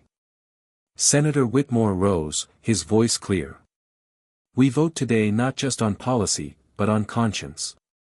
On whether we see our veterans as living symbols of sacrifice, or as disposable relics once their service no longer benefits us. Walter Kane wore his medal into court because he believed it still meant something. Today, we decide if he was right. The roll call began. Each name spoken felt like a heartbeat. The count climbed. At 50 votes, it stood tied. Then came the final voice. Senator Coleman, who had remained silent throughout the process, stood and said, "Aye." The chamber erupted. Reporters raced to file headlines. Veterans outside wept openly. Marcus turned to Walter, his hands shaking. "We did it." Walter, still seated, smiled faintly. "No. They did it. All of them. The ones who refused to stay quiet." Tanya gripped his hand. "You gave them a reason to speak." That night, as the news broke across the nation, Walter returned to his porch, sat in the old chair that had held him through so many nights of silence, and looked out into the rain-slicked horizon. He wasn't thinking of speeches, or senators, or bills. He was thinking of every man and woman who had ever stood in front of a judge and felt invisible. And he whispered into the wind, "Now, they see you." The price of truth had been steep. But it had been paid. In full. The first National Summit on Veteran Justice Reform was held 6 weeks after the passage of the Veterans Injustice Act, and the city of Franklin was chosen to host it. What had once been a quiet southern town known mostly for its courthouse controversy had now become a symbol of something far greater, a place where accountability was forced into the light and dignity reclaimed its place beside the law. Banners hung from lampposts bearing the image of the Act's insignia. A broken gavel mended by the folded hands of a soldier. Inside the Franklin Civic Center, seats were filled with attorneys, policymakers, social workers, activists, and, most importantly, veterans. The room buzzed with the hum of something rare in politics, momentum born not from fear, but from hope. Walter Kane had initially declined to speak. "I've said enough," he told Marcus. "Let younger voices lead now." But as the day of the summit arrived, Marcus asked his grandfather for just one more favor. "They need to see you. They need to see that this isn't just policy. It's a face. A life. A legacy." Walter stared at him quietly, then nodded. "Then I'll say what hasn't been said yet." That morning, Walter stepped onto the stage to a standing ovation. He wore a simple suit and tie, his Medal of Honor resting over his heart, not because he sought applause, but because it had become a symbol of truth that no courtroom could erase. As the clapping subsided, Walter stood still for a moment, letting silence fill the space before he spoke. His voice came low, steady, and full of the kind of gravity only time can give. "When I was 23, I crawled through dirt in a country most of my neighbors couldn't find on a map. I saw young men die for principles they barely understood, and I came home thinking the hardest part was over. But years later, I found myself in a courtroom, not as a hero, but as a warning. They didn't want the medal. They wanted silence. That courtroom didn't steal my dignity. It tested it. And that's what brought us here." He scanned the room slowly. "This summit isn't about me. It's about every voice that was hushed, every file that was closed too early, every judge that never looked a veteran in the eye because he assumed he already knew his story. The justice system doesn't just need reform, it needs memory. It needs to remember the cost of forgetting who we asked to fight our wars. And it needs to hear what medals cannot say, that courage doesn't end on the battlefield. Sometimes, it begins in the courtroom." The applause rose again, but Walter raised his hand gently. "Let me finish." He reached into his jacket and pulled out a small velvet box. Inside it was a second medal, not the Medal of Honor, but the commendation pin mailed to him in shame and silence by the same judge who once ordered him to take off his honor. "This was sent to me by a man who got it wrong. And that matters too. Because redemption doesn't erase wrongdoing. But it makes sure it doesn't repeat. He placed the box on the podium and closed it softly. Let this summit be the beginning of something that lives longer than applause. Let it be a vow. That from this day forward, no veteran walks into a courtroom alone. Not in law, not in spirit, not in memory. As Walter stepped down, the room remained standing, not because he was a symbol, but because he had become a mirror. People saw in him the cost of silence, and the price of speaking, and they knew which was worth paying. Later that afternoon, Marcus sat on a panel beside leaders from 3 states already drafting legislation modeled after the Veterans Injustice Act. When asked what kept him going during the smear campaigns and the long nights of dead ends, Marcus answered simply, "My grandfather never stopped standing. So I couldn't either." After the summit, a photo went viral, Walter and Marcus walking hand in hand out of the Civic Center, the younger steadying the older, yet somehow, it was clear that both were holding each other up. But not everyone was celebrating. In a gray federal office several hundred miles away, investigators quietly opened a sealed indictment against Vernon Hale. The media didn't know it yet, but a leak from a former associate had exposed records, payments, and communications that tied him to illegal lobbying, evidence tampering, and bribery across multiple judicial districts. The empire he'd built on silence and favors had begun to crack.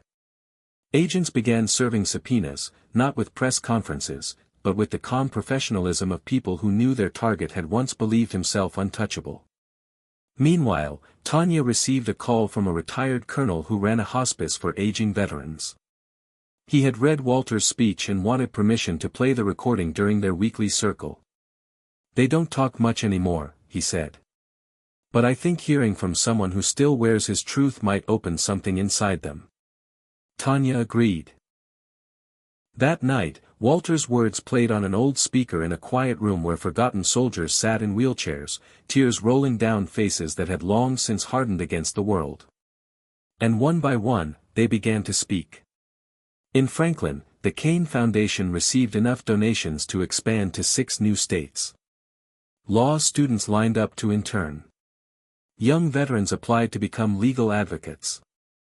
A mural appeared on the side of a brick wall downtown, an image of Walter, seated on the courthouse steps, head held high, with the words, "Truth wears no uniform, but it leaves no man behind." And through it all, Walter remained grounded. He still rose before the sun. Still wrote letters by hand. Still sat on the porch with Tanya watching the breeze move the trees. When Marcus asked if he was ready to slow down, Walter only smiled. "This isn't about slowing down. It's about lasting. Because in the end, when the medals speak, they don't tell stories of war. They speak of who we are when the fighting is over. Of whether we carry our courage into the places no one ever claps for.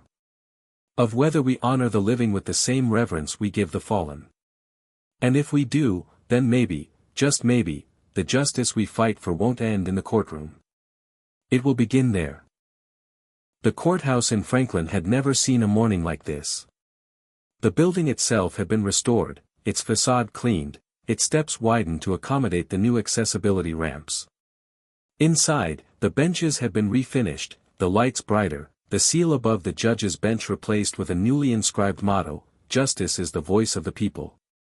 It was a subtle change, but one that reflected the deeper transformation underway. Today was the reopening ceremony, and every seat was filled, veterans in uniform, schoolchildren holding handmade signs, press cameras mounted high along the walls, and people who had simply come to witness history claim its space. Walter Cain had been invited to deliver the keynote speech, not just as a symbol, but as a citizen who had redefined what a courtroom could mean. He sat quietly in the front row next to Tanya and Marcus, his Medal of Honor gleaming softly under the chamber's light. He held a folder on his lap, though he hadn't written down a speech. "You'll just speak from the heart?" Marcus had asked him that morning. Walter had nodded. "The truth doesn't need rehearsing." Judge Caroline Mercer, now the presiding judge in Franklin, took the podium first. She was younger than most expected, in her 40s, sharp-eyed and deliberate in her words. This courtroom has heard many stories, she began. But today it begins a new one, written by those who had the courage to confront its failures. We honor the past, not by denying its wrongs, but by refusing to repeat them. She gestured to Walter and stepped aside. The room rose as he walked to the podium. He didn't ask them to sit. Walter scanned the room slowly, as if memorizing it. He placed his hand on the wooden stand, feeling its grain beneath his palm. When I first walked into this courthouse years ago, I did not expect to leave with less dignity than I came in with, he began. I had stood before gunfire. Buried friends. Lived decades believing that if I served well and lived quietly, justice would take care of itself. But I learned that justice, like a house, can fall into disrepair when left unchallenged. And silence, my friends, is the dust that buries the truth. The room was utterly still. I was told to take off my medal in this very room. Told it was a distraction. But it was never the medal that caused discomfort. It was what it represented: sacrifice, resilience, the refusal to be small in the face of injustice. That moment humiliated me, but it also woke me. I realized that if I didn't speak up, if I didn't resist the erasure of my truth, then the next man wearing a ribbon would be stripped of his, too. He paused, his voice never shaking. But I didn't do this alone. I had a grandson who believed that truth wasn't a burden, but a torch. I had a wife who stood by me when the world called us liars. I had allies who fought with pens instead of rifles. And most importantly, I had the voices of thousands, some living, some long gone, who whispered, "Do not let them forget us." Walter looked toward the bench where Judge Renner once Saturday, that seat has judged many. And it failed many more. But today, it becomes something new. Not a throne of power, but a post of service. This courtroom, this city, this country, they all depend on what we're willing to face and what we're no longer willing to excuse. He folded the folder on the podium and stepped back. For a full 10 seconds, no one moved. Then the room erupted into applause, not polite, not rehearsed, but thunderous. Judge Mercer stood again, and this time, she read the resolution signed by the state's highest court officially naming the judicial chamber after Walter Kane. The plaque was unveiled with his name, engraved below the words, "Let every voice be heard, even when it trembles." Later that afternoon, the Kane family walked together down Main Street as a parade formed to honor the launch of the Kane Veterans Legal Network, with branches opening in 12 states. Veterans marched, carrying portraits of others who had fallen through legal cracks. Students followed, holding signs that read, "Dignity is not a disruption." And at the end of the procession, a float carried a bronze sculpture of Walter, not in uniform, not holding a weapon, but seated on a courtroom bench, one hand resting on a legal brief, the other on a folded flag. That evening, as twilight settled over Franklin, Walter returned to the porch where so many of his nights had been spent wondering if anyone would ever listen. Marcus joined him with 2 mugs of coffee. They didn't speak at first. The quiet was full of meaning. Finally, Marcus said, "You know, you changed the country." Walter shook his head slowly. "No, son. I just reminded it who it was supposed to be." Tanya stepped outside and handed them a letter that had just arrived. It was from a young soldier, dishonorably discharged for reasons tied to trauma, who had found help through the Kane Foundation. The letter ended simply, "Your voice became mine. Thank you." Walter folded the paper and held it close. The wind carried the sounds of the distant city, horns, laughter, the rustling of a flag down the block. He looked toward the horizon and exhaled. "Justice," he said softly, "doesn't live in buildings. It lives in people who remember." And in Franklin, in courtrooms across the nation, in the hearts of men and women who had once been forgotten, that memory had finally been restored. Justice had stood still long enough. Now, it walked. Hit subscribe and leave a comment with where you're watching from. This story might just spark a new beginning. What's one thing that always pushes you forward, even when things get tough?